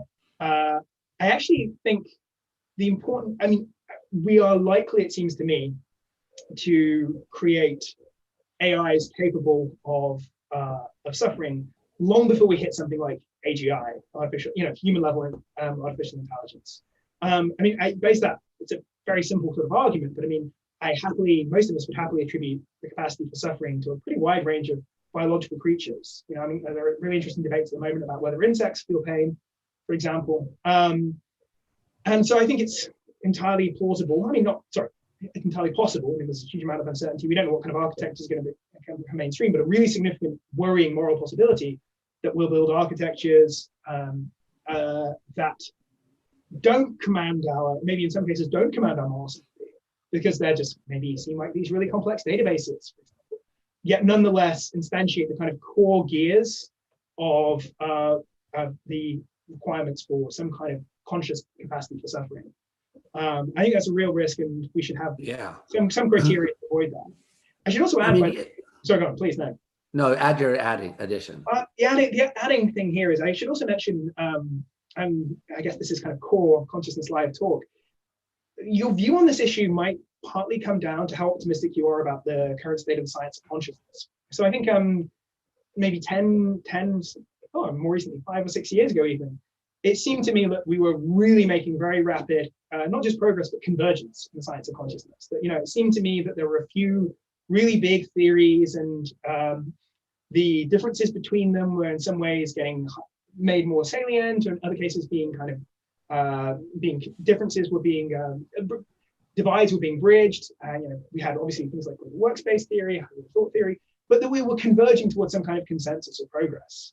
Yeah. And over the last sort of 3 or 4 years, and this is purely my impressionistic take of going to a lot of ASSC meetings, I feel that progress has, if not reversed, then it's sort of stalled. There's not the same sense of kind of momentum. Oh, awesome. Okay, so it's not just me. And I mean, you know, like suddenly views that I sort of thought were kind of marginal, like panpsychism, back in the topics of discussion. I'm like, maybe they absolutely should be, right? But I mean, what that does suggest to me is this idea that we're moving towards a point of scientific consensus about the nature of consciousness. I've lost faith in that to some extent. I mean, maybe in another few years the debate will look totally different. But to the extent that timelines matter here, to the extent that we think there's a good chance that we're going to be building animal level and fairly high level animal level intelligence AIs in the next 10 to 15 years, you know, we need to have something in place, even if the science of consciousness doesn't give us the results we're looking for. Yeah, no, I couldn't agree more. That the possibility of creating suffering that we're sort of not sensitive to is something that should be taken quite seriously. And that means, so I like your approach, right? Because you kind of build on this theory. Well, I guess you reject the theory light approach, right? The theory light approach is. Yeah, so I should say a little bit about this, because I think this is another really interesting issue. And again, it's one of these topics where it seems to me, again, so much of the areas of philosophy I'm interested in, questions about animals and questions about AIs collapse into a single interesting set of questions about non-human minds. So a recent paper of mine is forthcoming in minor language on the specificity problem, as I call it, is basically about the challenges involved in attributing consciousness and applying our existing science of consciousness to non-human systems. As you probably read, by the way, this is not an original argument. Versions of it have been going around for a while. And Eric Schwitzgebel, Jesse Prince, and Peter Carruthers have all sort of given versions of this. But in this paper, I kind of try and wrap it up nicely with a bow and say, here's the problem. And basically, here's one way you might think we can settle questions about whether, say, insects are conscious. You might think, okay, we take our current off-the-shelf best theory of consciousness, maybe that's higher order thought theory, maybe that's global workspace theory, and we see whether the relevant system instantiates that theory, whether this theory is true of this system. Yeah, so this is where you run into the specificity problem, and by which I mean knowing how fine-grained, how specific the version of the theory that you take from humans and apply to non-humans has to be. So there's a whole bunch of capacities that we associate with global workspace. The global workspace, you know, Standard Hahn talks about capacity for verbal report as a criterial feature of availability of a global broadcast. And, you know, we've got tons of stuff we can do with globally broadcast information, encoding episodic memory, etc. Which of those are essential and which of those are non-essential? I mean, so another way to ask that is to say how, I think this is Eric Schwitzgebel's terminology, how similar to our global workspace does some kind of broadcasting system in a non-human creature have to be in order to count as a global workspace? Right. This is the snail's problem, right? They have something like a global workspace, but not all the like grandiosity of it or whatever. So is it good enough? Absolutely. Yeah, exactly. And I think, I mean, higher order thought theory here is interesting. I think higher order thought theory maybe has some better answers to this than global workspace theory. But even then, I think you might think, look, particularly if you have a messy view of the mind, which I think I'm sort of sympathetically inclined to, where you get lots of stuff that sort of doesn't easily fit into neat categories like conceptual versus non-conceptual, for example. You might start to worry, like, how thought-like does some system of representations have to be in order for it to count as higher order thoughts in a relevant sense? And I'm not saying, by the way, these questions don't have answers. No, totally, yeah. They're just really tricky to answer. So I think one way around this, if you think this is a nightmare, this means we can't apply our theories of consciousness to non-human systems. Jonathan Birch has got this really interesting view in a paper he just published, forthcoming in Noose, I believe, on what he calls the theory light approach, which roughly is you take behaviors or capacities that seem to be very reliably associated with consciousness in human beings. So, classic example, the one that I'm sure some of your listeners will be familiar with, is delayed eye blink conditioning. So, the idea is if I flash a stimulus to you, set threshold so you can't see it, and then it's immediately followed by a puff of air, you will learn to blink your eye, even though you're not aware of ever having seen the stimulus. But if you interpose a delay of a certain threshold, then you only learn that reflex if the stimulus is super threshold. Right. There seems to be a kind of learning capacity that we only get when stimuli are perceived consciously. And Jonathan Birch discusses a few other similar cases, certain forms of reversal learning, for example, certain kinds of multisensory learning, the ability to transfer knowledge acquired in one modality and apply it in another. In humans, these seem to require consciousness, or seem to be reliably associated with consciousness.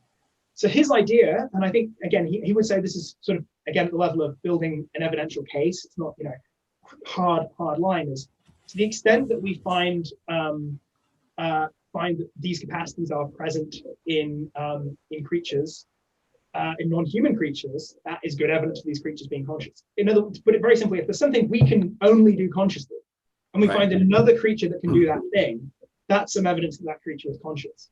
Now, obviously, there's a lot more to that. You might think maybe there are background conditions that are present in humans that might be not present in these non-human systems, such that, sure, when we do this, it has to be conscious, but because the background condition isn't present in these non-human creatures, when they do it, it doesn't tell us anything about consciousness at all. So, I mean, there's a lot of nuances, but I think it does. What I think is critical is it maybe provides a relatively, in his terms, theory light way to get into the problem, maybe gives us another hook.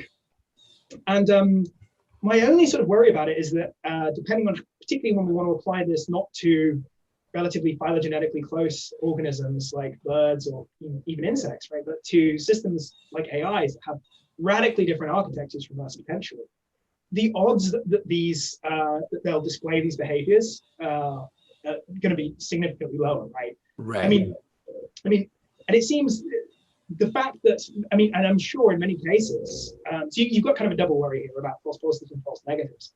So maybe you build an AI and it can't do reversal learning, it can't do delayed eye blink conditioning, and it can't do multisensory learning. That's just because it has a different architecture. It could be incredibly smart, having rich conscious thoughts, but just because it's not built like us, it's not gonna be able to have these specific capacities. And if this was the only test we were relying on, we would get a false negative one. But there's also the kind of false positive worry, right? Which is, if you were to make these criteria, then give a smart group of computer scientists a bit of money in a couple of weeks, and they'll come up with a system that does it. Exactly, yeah. This is, by the way, I think is a more general worry for a lot of theories of consciousness. This was one of the first things that I ran into speaking to more computer scientists at CFI. It's like, I said, oh, I think there's this theory of consciousness. Oh, I can build a system that can do that in a weekend. It's like, well, maybe you can. But there's also this theory of consciousness. Oh, yeah, that's easy too. This kind of trivial realization. Yeah, exactly. Is so just to sum up some of the stuff you're saying. So the problem is that, there may be systems that are like these huge databases and search engines or something like that are very complex and have all sorts of interesting things going on, but no similarity to anything that we recognize. And so how can we say, so it's one thing to say, a beetle versus a dog. That's already hard. People already have differing views. Oh, the beetle's nothing, dog's everything.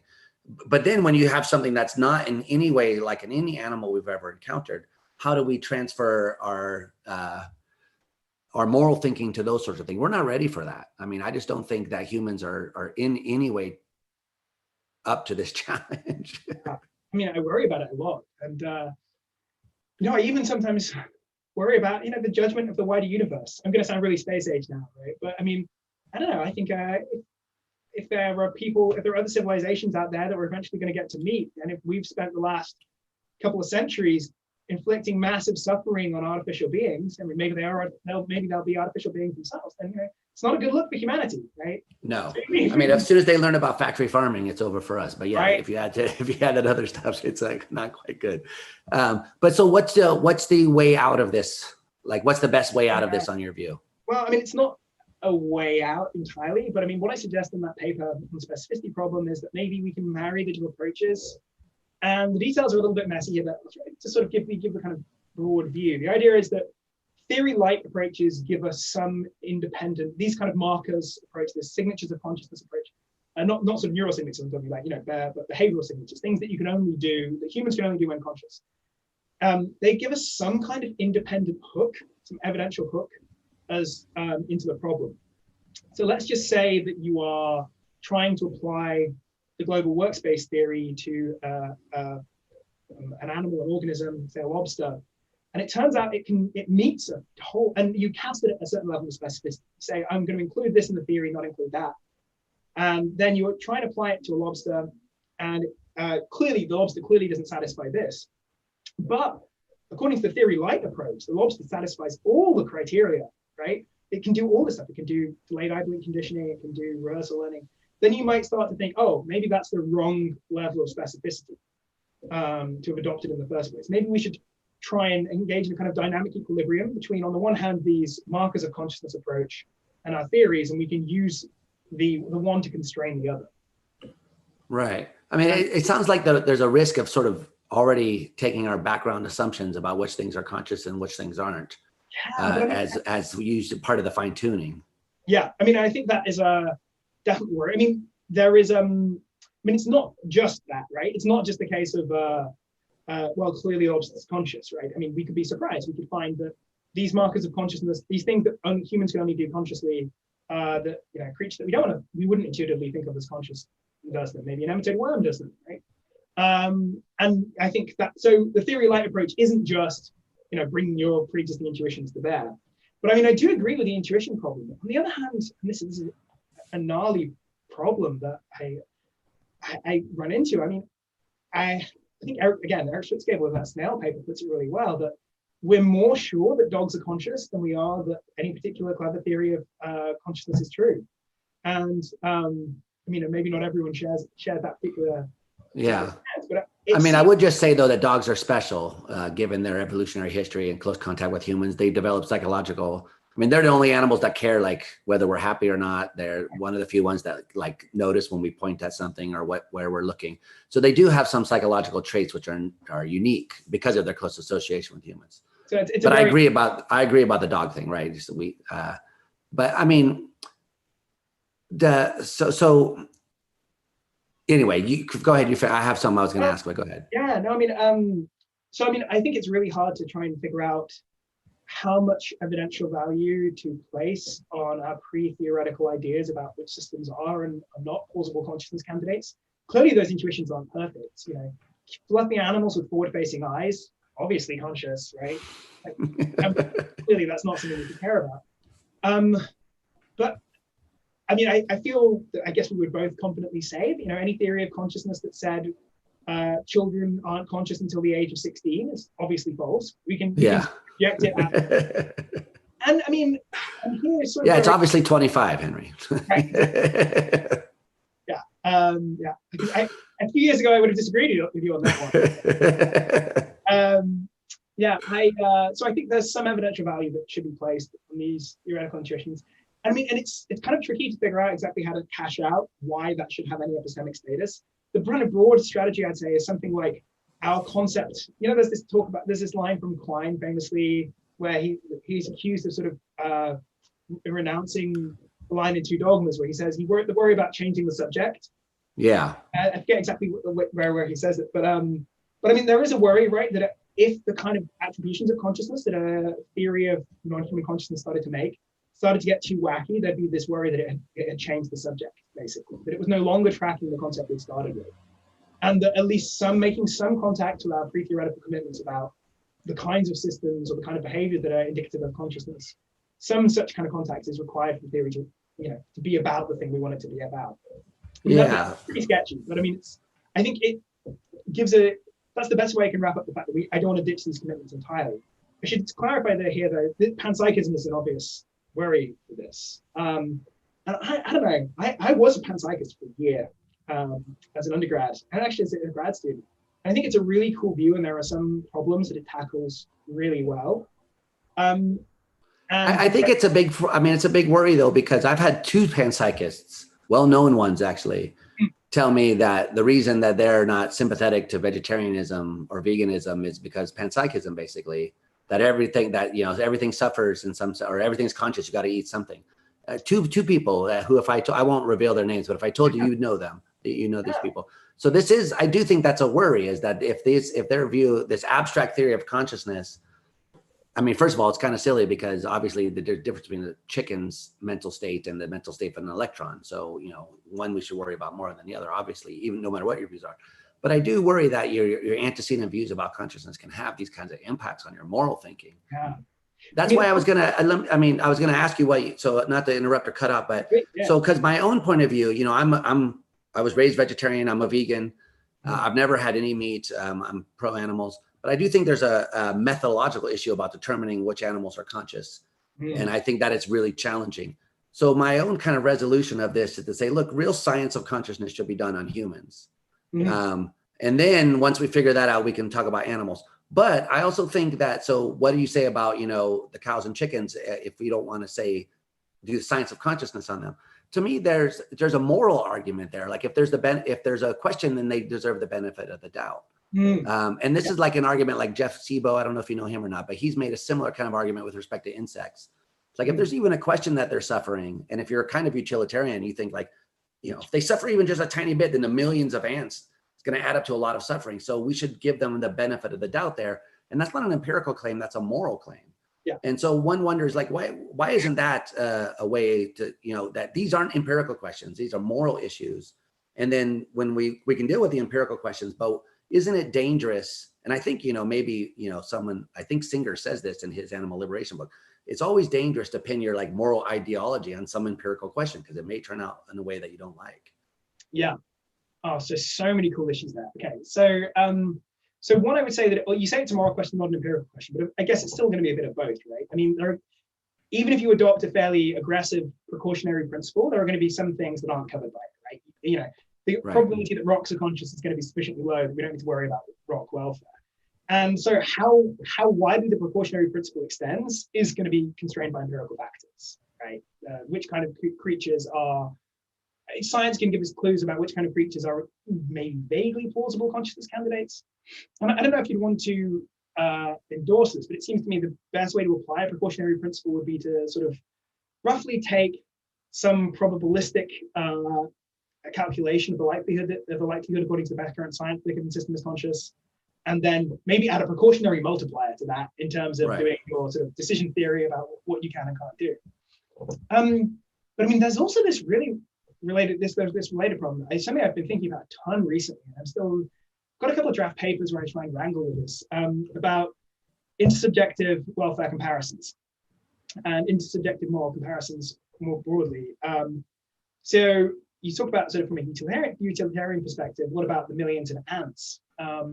And so one argument you hear from effective altruists is that if you're going to eat one animal, you shouldn't eat any animals, but if you are going to eat animals, better to eat beef than chicken, right? Because a cow and a chicken, through the process of factory farming, are going to suffer a vaguely similar amount, but at least with a cow, you can get a ton more dinners out of it than you can out of a chicken, right? Chickens are a lot more intelligent. Wow, I mean, right, okay. I mean, I was deliberately kind of controlling for that, but not, and assuming if two animals of equivalent intelligence, you should choose the one that sorry, not equivalent intelligence, two animals to which you assign a relevantly similar probability that they're conscious, right? You should eat the bigger one, right? So, and if you adopt it, I'm sympathetic to a very broad view of consciousness in nature. I think probably consciousness my views here are very much subject to empirical revision, but I've been impressed by arguments by Peter Godfrey Smith, of course, but also Feinberg and Mallet. A really great book on the evolution of consciousness. Dr. Blanca and Simona Ginsberg have a great book as well on this thing. So the idea that consciousness has a pretty deep evolutionary origin, possibly coinciding with the development of, at least slightly fancier central nervous systems. So if you take a pretty expansive view of consciousness, then, to be very crude about it, you should be eating whale meat, right? Ecological consideration aside, right? One whale, and whereas, if you order the spaghetti al gamberi with like 30 prawns in the dish, that's a devastating moral tragedy, right? But I also kind of do worry a bit that this can kind of lead us into absurdity. It seems, going back to the sort of, I'm more confident of this pre-theoretical idea than the truth of any given theory. It seems to me that saying, oh, well, look, these ants can plausibly suffer, so we should kill a human child to save 10 ants. It seems to me I'm more confident that that's wrong than I am in the truth of whatever clever theoretical footwork got us to that place. Now, of course, you can say, oh, yeah, but, you wouldn't have to endorse a view like that because, the ants, even if they're conscious and suffering, they count for less. But why? This is something I've really been banging my head up against. Obviously, there's the famous Bentham quote. The question is not can they reason, etc., but can they suffer? Yeah, that's in a footnote. Right. But if you think suffering is like really what anchors our moral commitments, then, and you think consciousness and suffering are pretty much ubiquitous in a wide range of animals, then, I think you do get led to some pretty extreme results, unless you can provide a non-ad hoc, non-self-serving reason for thinking that humans should count a little more. I thought the traditional kind of utilitarian answer was that they're capable of higher levels of suffering. So, they can anticipate their own death. They can be, they're afraid of what's going to happen to them while they're being held captive, but that doesn't seem plausible for ants and so forth. Yeah, I think that definitely gives humans a bit of an extra edge. But how much of an edge it gives, I'm not sure. So just to give an example, if you were to ask me about the worst experiences of my life, right? I think probably the one that I would easily singled out is a horrible case of food poisoning I had, where I was throwing up in front of the toilet, dry heaving for 3 days straight. It was like, oh, I've had more significant bad things happen to me, right? Obviously, grief is something we've all experienced. But in terms of raw awfulness, I think many of the most awful things we experience take the form of very simple awful sensory states, right? And I don't see any reason to assume, absent some good, any good pre-theoretical reason to assume that if we grant that ants can feel pain and ants can suffer, that what it is for an ant to be in agonizing pain is any less morally significant than what it's like for me to be in agonizing pain, right? And I think, sure, humans might get a bit more of the agonizing pain because we can expect it in advance. But you get enough ants on the table, and humans are going to be. It's not going to take that many ants in order for that accumulated experiences to outweigh the interest of humans. Look, at some point, right?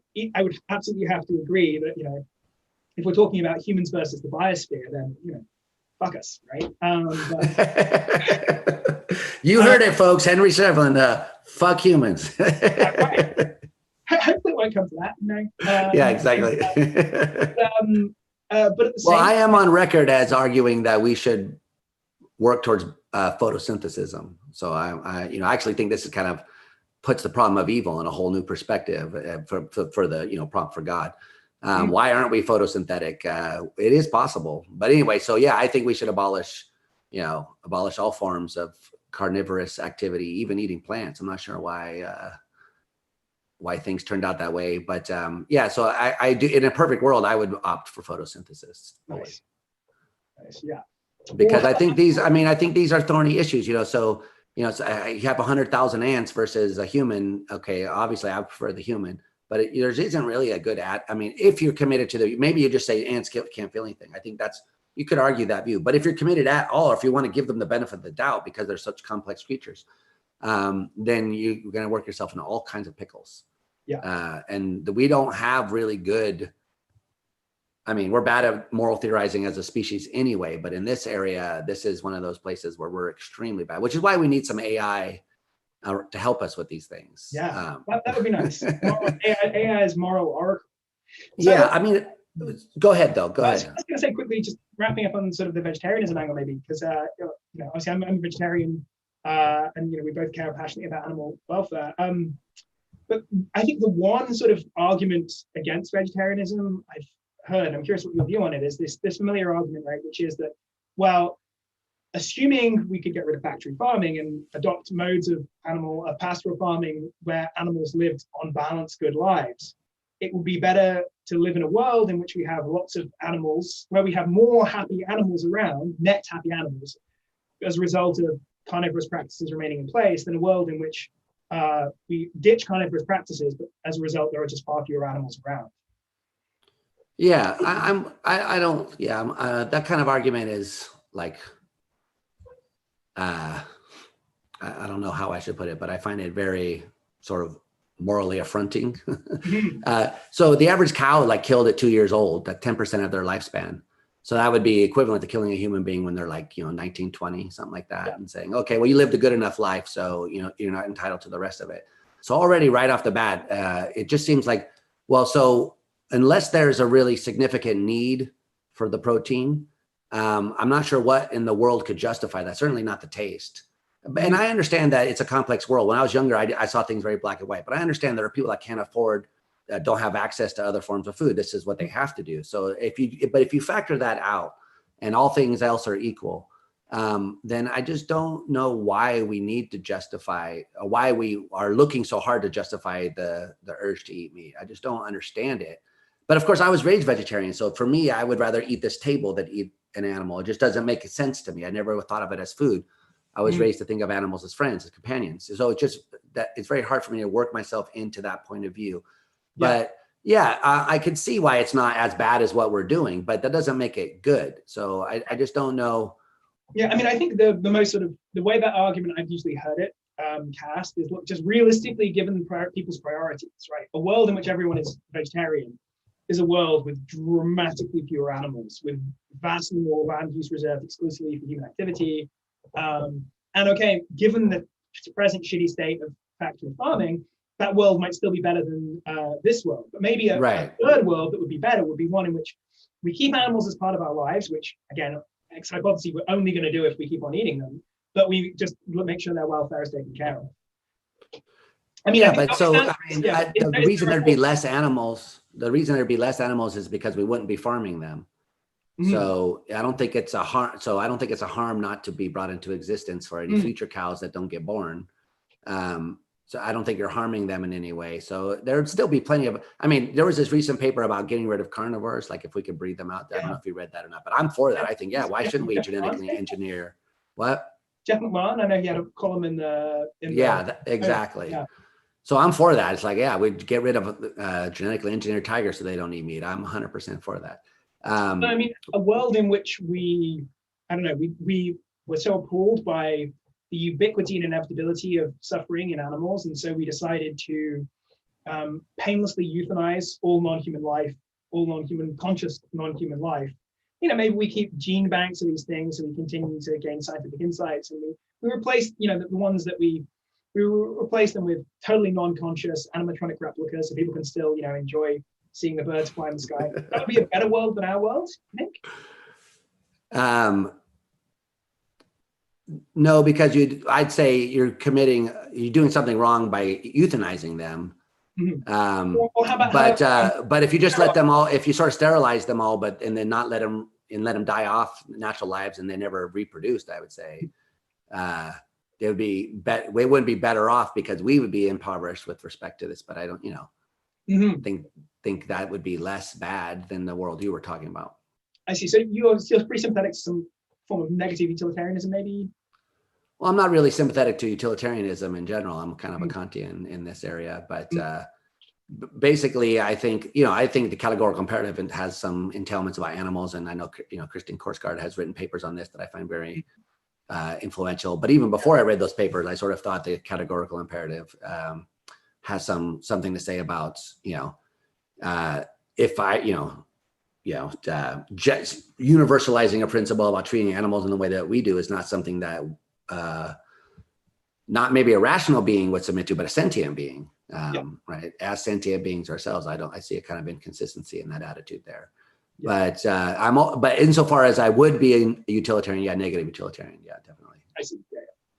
Because I guess I'm maybe more sympathetic. I'm not a utilitarian, but I'm maybe more sympathetic to at least some utilitarian arguments. And this is a bit zany, but I think one more optimistic way of viewing humanity is that we are the vector by which the good that is the Earth's biosphere, we are the vector by which that can actually spread throughout the otherwise inanimate universe. Or maybe not Venus. Venus has already got maybe, who knows? All these worlds that have no life on them, that maybe, if everything goes well, we will enable, putting it crudely, there are going to be no dogs on Mars unless we put them there. Yeah. And the kind of rich potential future biospheres spanning across maybe thousands of otherwise barren worlds that humanity could engineer for the Earth's biosphere, that could be our that could be the thing that justifies humanity's existence. That's a nice thought, as long as so I have a antagonistic relationship with nature, so I find nature terrifying and not very friendly. It's beautiful, obviously, and I enjoy nature, but just the sheer brutality of nature is off-putting, to put it mildly. But if we could, Werner Herzog fan? Say what? A Werner Herzog fan? It makes me think, that's a theme. Yeah, comes through in that. exactly. Yes. So if we did that and we spent more, we could be spreading more suffering. If we just, if we create a lot of carnivores and transport all the tigers and antelopes over to Mars, then I don't think that's a net good overall. But certainly I think that's one. So I made this joke. I almost wrote a paper on this, but I made this joke a while back that, it would be nice if, all the turkeys that are killed on Thanksgiving, if they first uploaded them to a virtual environment so the turkeys could go on like living, and then they killed them and ate their bodies, but then they would be in this virtual like barnyard, basically living forever. And that was mostly a joke, but when you think about it, actually, if it's possible to upload consciousness into a computer at all, then it's more than a joke. It might be something that we should worry about. Of course, I don't know. So, we're running out of time here, and I can't keep you forever, but I do wonder about your views about uploading. Yeah. Broadly speaking, I think I'd take the option. You would. If it was the choice between, if it was a choice, obviously, if there's zero cost, if I'm going to die, and the last thing that can happen between dying and I got only sure of surviving is uploading, and that's a bet I think a lot of people would take, just on the off chance. But I think even under more demanding versions where it's, you can live another 10 years in your biological form, or potentially 1,000 years in uploaded form, potentially forever. I think I'm still pretty optimistic about our capacity to both be conscious and retain some relevant sense of identity. I'm very sympathetic to sort of Parkidian views of personal identity according to itself. It doesn't really exist in any kind of robust metaphysical sense. Right. And one way I think about this is this is brutal, right? But imagine like someone you cared about, like a spouse or even a child, right, had a terminal illness, and you could upload them, right? I don't know, people might have very different intuitions on this, but mine would be hell yeah.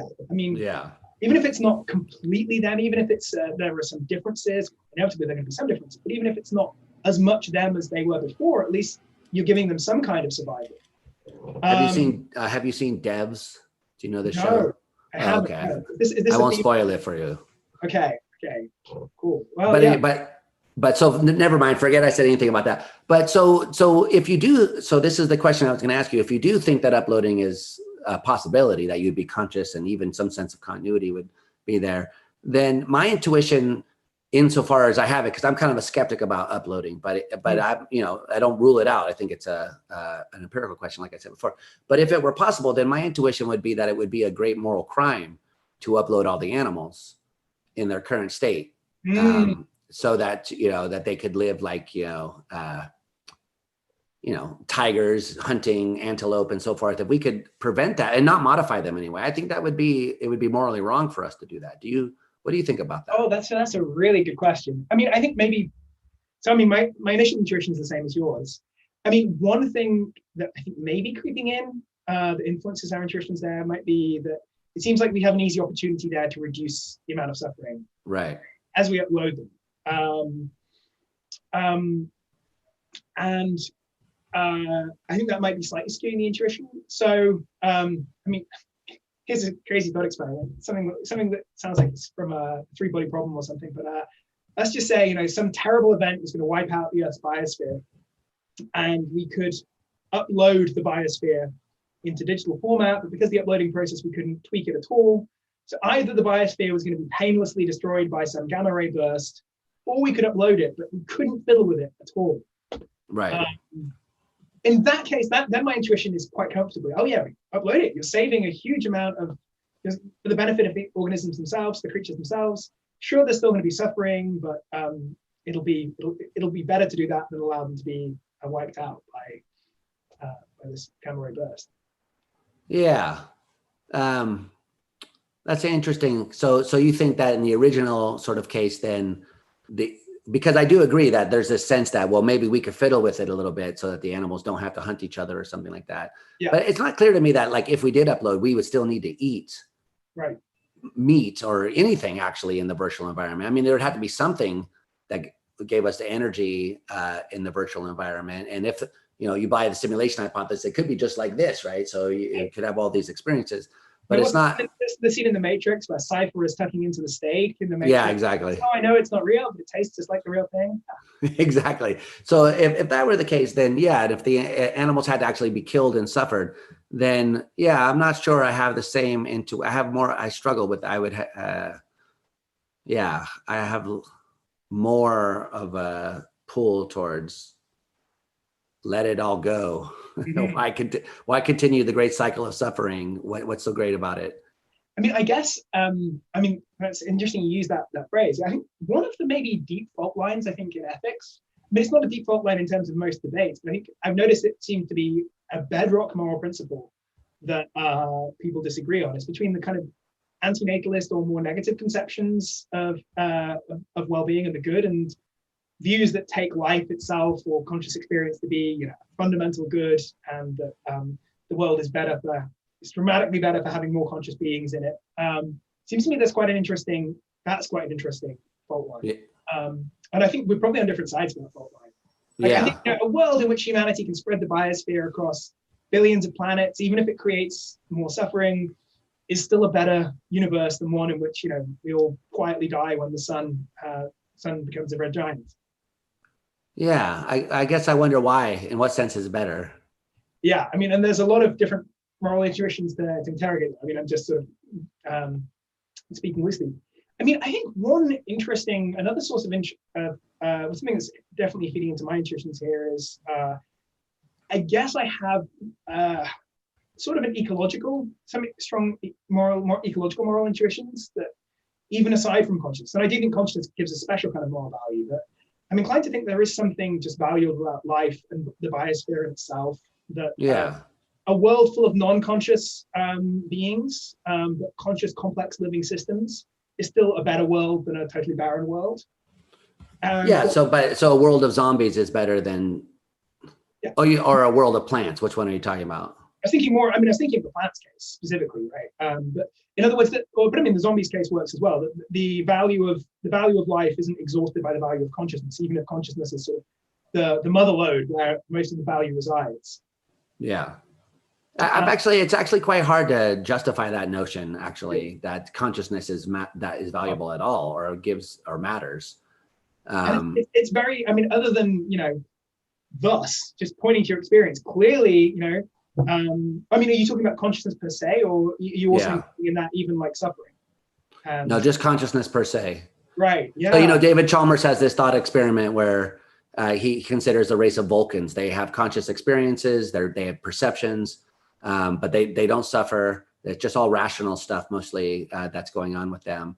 and but they're conscious. And so he has kind of various trolley problems where, you know, there's some Vulcans on one side and people on the other side, and he thinks it would be wrong to like kill the Vulcans willy-nilly, that there's some moral value associated just with the fact that they're conscious, even if they can't suffer.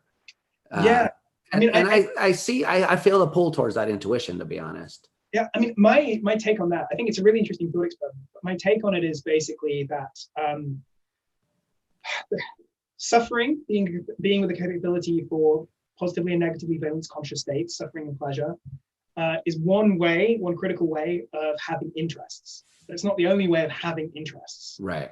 And another way of having interests is being a reflective being who, you know, hopes that your kid's going to get into a good school. And, you know, presumably, at least on the version of the book I've heard, these Vulcans can still have desires and can still think about states they would prefer to happen, things they would prefer not to happen to them. I think that's another pathway to having interests. And so maybe I think the notion of interests is fundamental, and that suffering is one clearly plausible way of having interests, being capable of something. But another way is through being sophisticated and reflective, being capable of, you know, forming goals and plans and projects for the future. And then and you don't need consciousness for that. I mean, a zombie could do that. Yeah, although you might think, I mean, if depending on how much you wanted to build into it, you could say, look, consciousness is required for having interests, but sentience is one way of having conscious interests. Having conscious future-directed projects is another way of having interests, and thereby restrict it to the conscious, restrict moral status to the domain of conscious creatures, without restricting it just to sentient creatures, i.e. creatures that are conscious and can suffer. Right. But I mean, that's not the only way you can go. And as I say, I mean, given that I think there's a compelling case to be made that non-conscious creatures can have interests too, and those interests have some moral status. And I think that sort of sense is maybe what anchors my conviction that, you know, even a biosphere devoid of conscious creatures would still have some value, because those creatures would still have biologically interest that could be spelled out biologically in some sense. But so if you had like an AI system that was very advanced but didn't have consciousness, or even an alien species, you know, have you read Peter Watts's book Blind Sight? You know, familiar with that book? You're not the first person to recommend it. So I clearly it's a great book. But anyway, in that book there are these non-conscious aliens. They're very advanced. They space travel. They have all these goals and so forth, but they have no conscious experience at all. They're complete zombies. And my feeling is that if we ever met something like that, we would have obligations to them, whether they suffered or not, whether they had perceptions or not consciously. The fact that they, have goals. I mean, you know, anyway, so I think that there are other things which ground our moral responsibility to them. So you agree? Okay. So I thought you were saying something that kind of was the opposite of that. No, I mean, so I was saying, one view I described, I was just saying sort of, if you wanted to avoid the arguments Chalmers gives against what he calls sentientism, i.e. only being capable of suffering matter, you could include the circle of care to include conscious beings that didn't suffer on the grounds that they could still have conscious projects. But my own inclination is to expand it even beyond that and include beings with interests, even if those interests aren't conscious. But I still think there is, and you know, I think Dave has said that, you know, he's worried that seems a bit ad hoc, it's a disjunctive theory, but I think it can be grounded in this notion of interests, and that's what gives it its kind of unifying character. The fact that makes it, it's not quite as ad hoc as it may sound. Yeah, exactly. I mean, the problem is you expand the moral circle so large, you end up with like the dilemma of Jainism, right? You have to stand still, can't meet, can't move. I mean, I was struck, and going back to your example of the panpsychists who say, "Oh, I don't need to be vegetarian because you know everything, maybe electrons suffer." I mean, that's a shockingly bad take. It seems to be interesting, but one I would disagree with. But I mean, sorry, this is a point slightly circling back to a point I wanted to make earlier on, that I mean, I don't discount the truth of panpsychism, but if I was ever convinced that panpsychist theory of consciousness was true, then it would seem to me that what I'm interested in would cease to be consciousness, it would just be the combination problem, right? I'd say, oh, okay, panpsychism is true. Okay, well, everything I've been doing so far, all my interests are still good, but they're now just focused on that subset of all the stuff in consciousness, that subset that has these kind of psychological properties that we associate with moral status. So electrons are not going to have, I think the idea that electrons have moral status is just, too far removed from any priors I have for me to even really make much sense of. So I mean, if it's true that electrons are conscious, then it seems to me the interesting work shifts from, you know, the metaphysical basis of consciousness to the metaphysical basis of conscious agents in the kind of thick sense that we care about. Right. I mean, I guess so. I know you have this other paper. I mean, we're really running out of time here, but you have this other paper about the motivational account of felt sensory, the pain or whatever, the negative affect of it. Yeah. And so there you might want, I mean, so some people have said things like, well, you know, these things are repelled from each other. That's kind of a like quasi-motivational state, right? Isn't it? I mean, so my point is there's some connection to our common sense notions about these sorts of things. They're far removed, but not completely removed. So, I mean, I know Philip Goff has said something similar when I asked him about, okay, so all qualia if all phenomenology is, you know, basically built out of fundamental building blocks that are present everywhere, then how do you account for phenomenology that has this imperative character or this that feels good or bad? That seems to be a fundamentally different type of phenomenology from, say, sensory phenomenology, but it also seems to be the kind of phenomenology that we associate with certain kinds of psychological capacities, having goals, being an agent, right? Right. It seems hard to think of how that could apply to electrons. And he gave that exact sort of answer that, you know, attraction and repulsion is, that's kind of like motivation. I mean, I guess there's, you know, I'm sure we don't have time for you to go into the full details, but broadly speaking, I think it's something really interesting about the mind, that we have this particular suite of mental states that have this quality that they can feel bad. I think it's striking that a lot of states can't feel bad. I don't think thoughts themselves, for example, can feel bad. I think they often trigger negative emotions or negative sensations. So I think it's a property of sensory and somatosensory and affective states that they have this capacity to feel good or bad.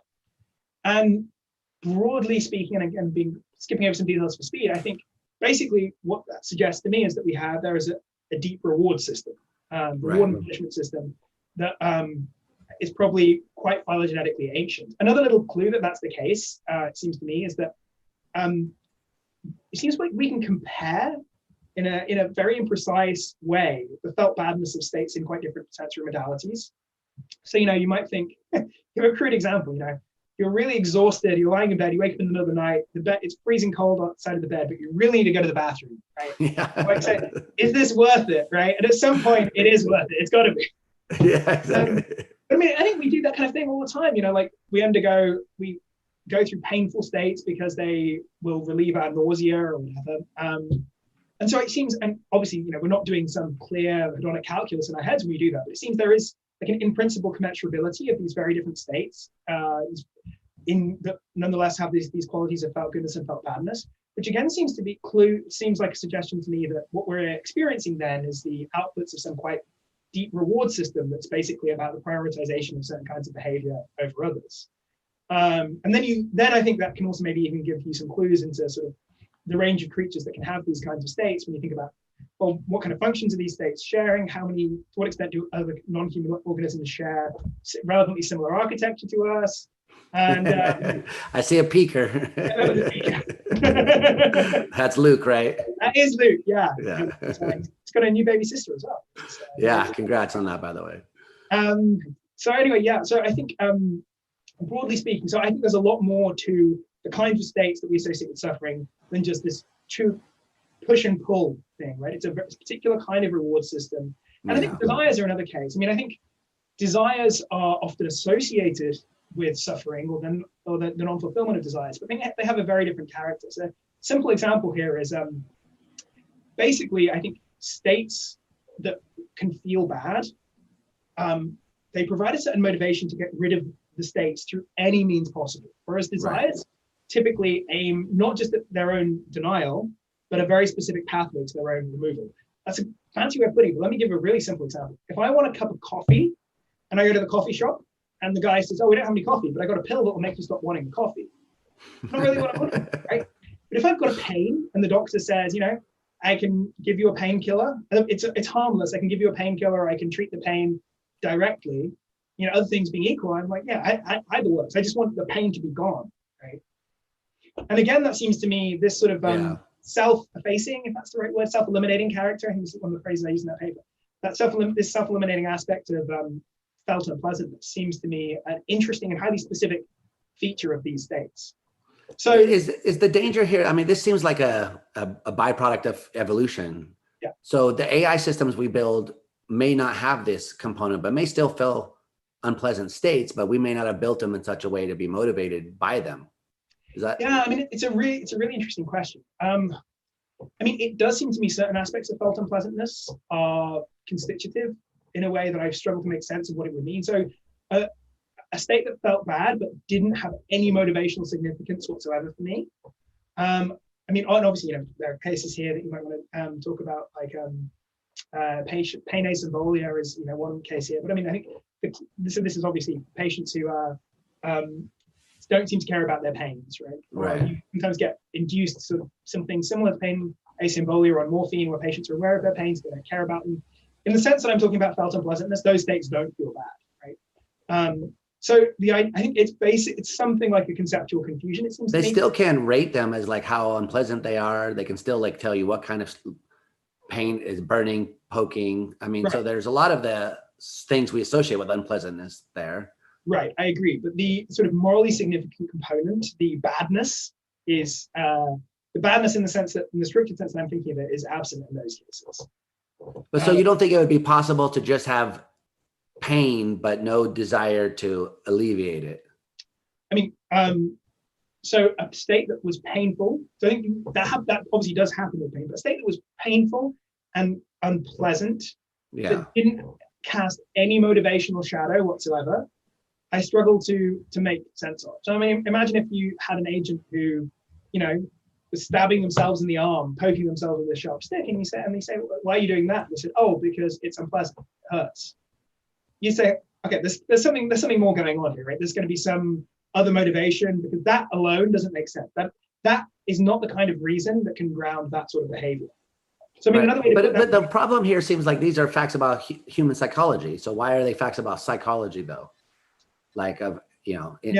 And so so I mean, I take seriously this idea that it's tricky to figure out which features that we.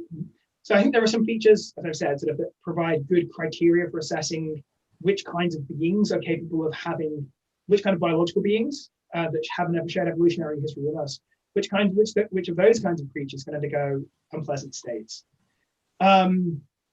Now, could you have some other morally equivalent states, some other morally significant states? I mean, I would resist calling felt unpleasantness in the same way, but that would occur in an AI that would be morally significant, but wouldn't have the kind of specific motivational and behavioral features of our states. Yeah, I think that's a really interesting question. And I mean, as I've said, I'm sort of, I think there are other ways of thinking about morally valuable states in terms of interests that go beyond just unpleasantness is the only thing that matters. Right. Yeah. That might provide one hook into trying to tackle those things. But I mean, I guess I would probably kind of bite the bullet there and say, look, to the extent that these AI's states had behavioral and psychological profiles very different from the ones we associate with that are found in states of felt unpleasantness, pains, nausea, fear, etc., in humans and other animals, it's wrong to describe them as unpleasant, the AI. Maybe there are other reasons why we should say that it's wrong to inflict these states on an AI. Maybe the AI has interests in not having its databases disturbed in certain ways, for example. But they'd be grounded in a slightly different kind of notion of interests. Yeah. Okay, well, I got to let you go because I see you have more important things to do. But Henry, it's been great talking with you. And we didn't even get to talk about conceptual short-term memory and all the interesting ways that afflicts all the things I care about. So we'll have to have you back another time to talk about those things. It's been an absolute joy to be here, and great to catch up with you. Okay, well, thanks again. So I'll end this and just hang out for 1 second and I'll say bye off air. Awesome. Okay, thanks all for listening. All right, we're done. Cool.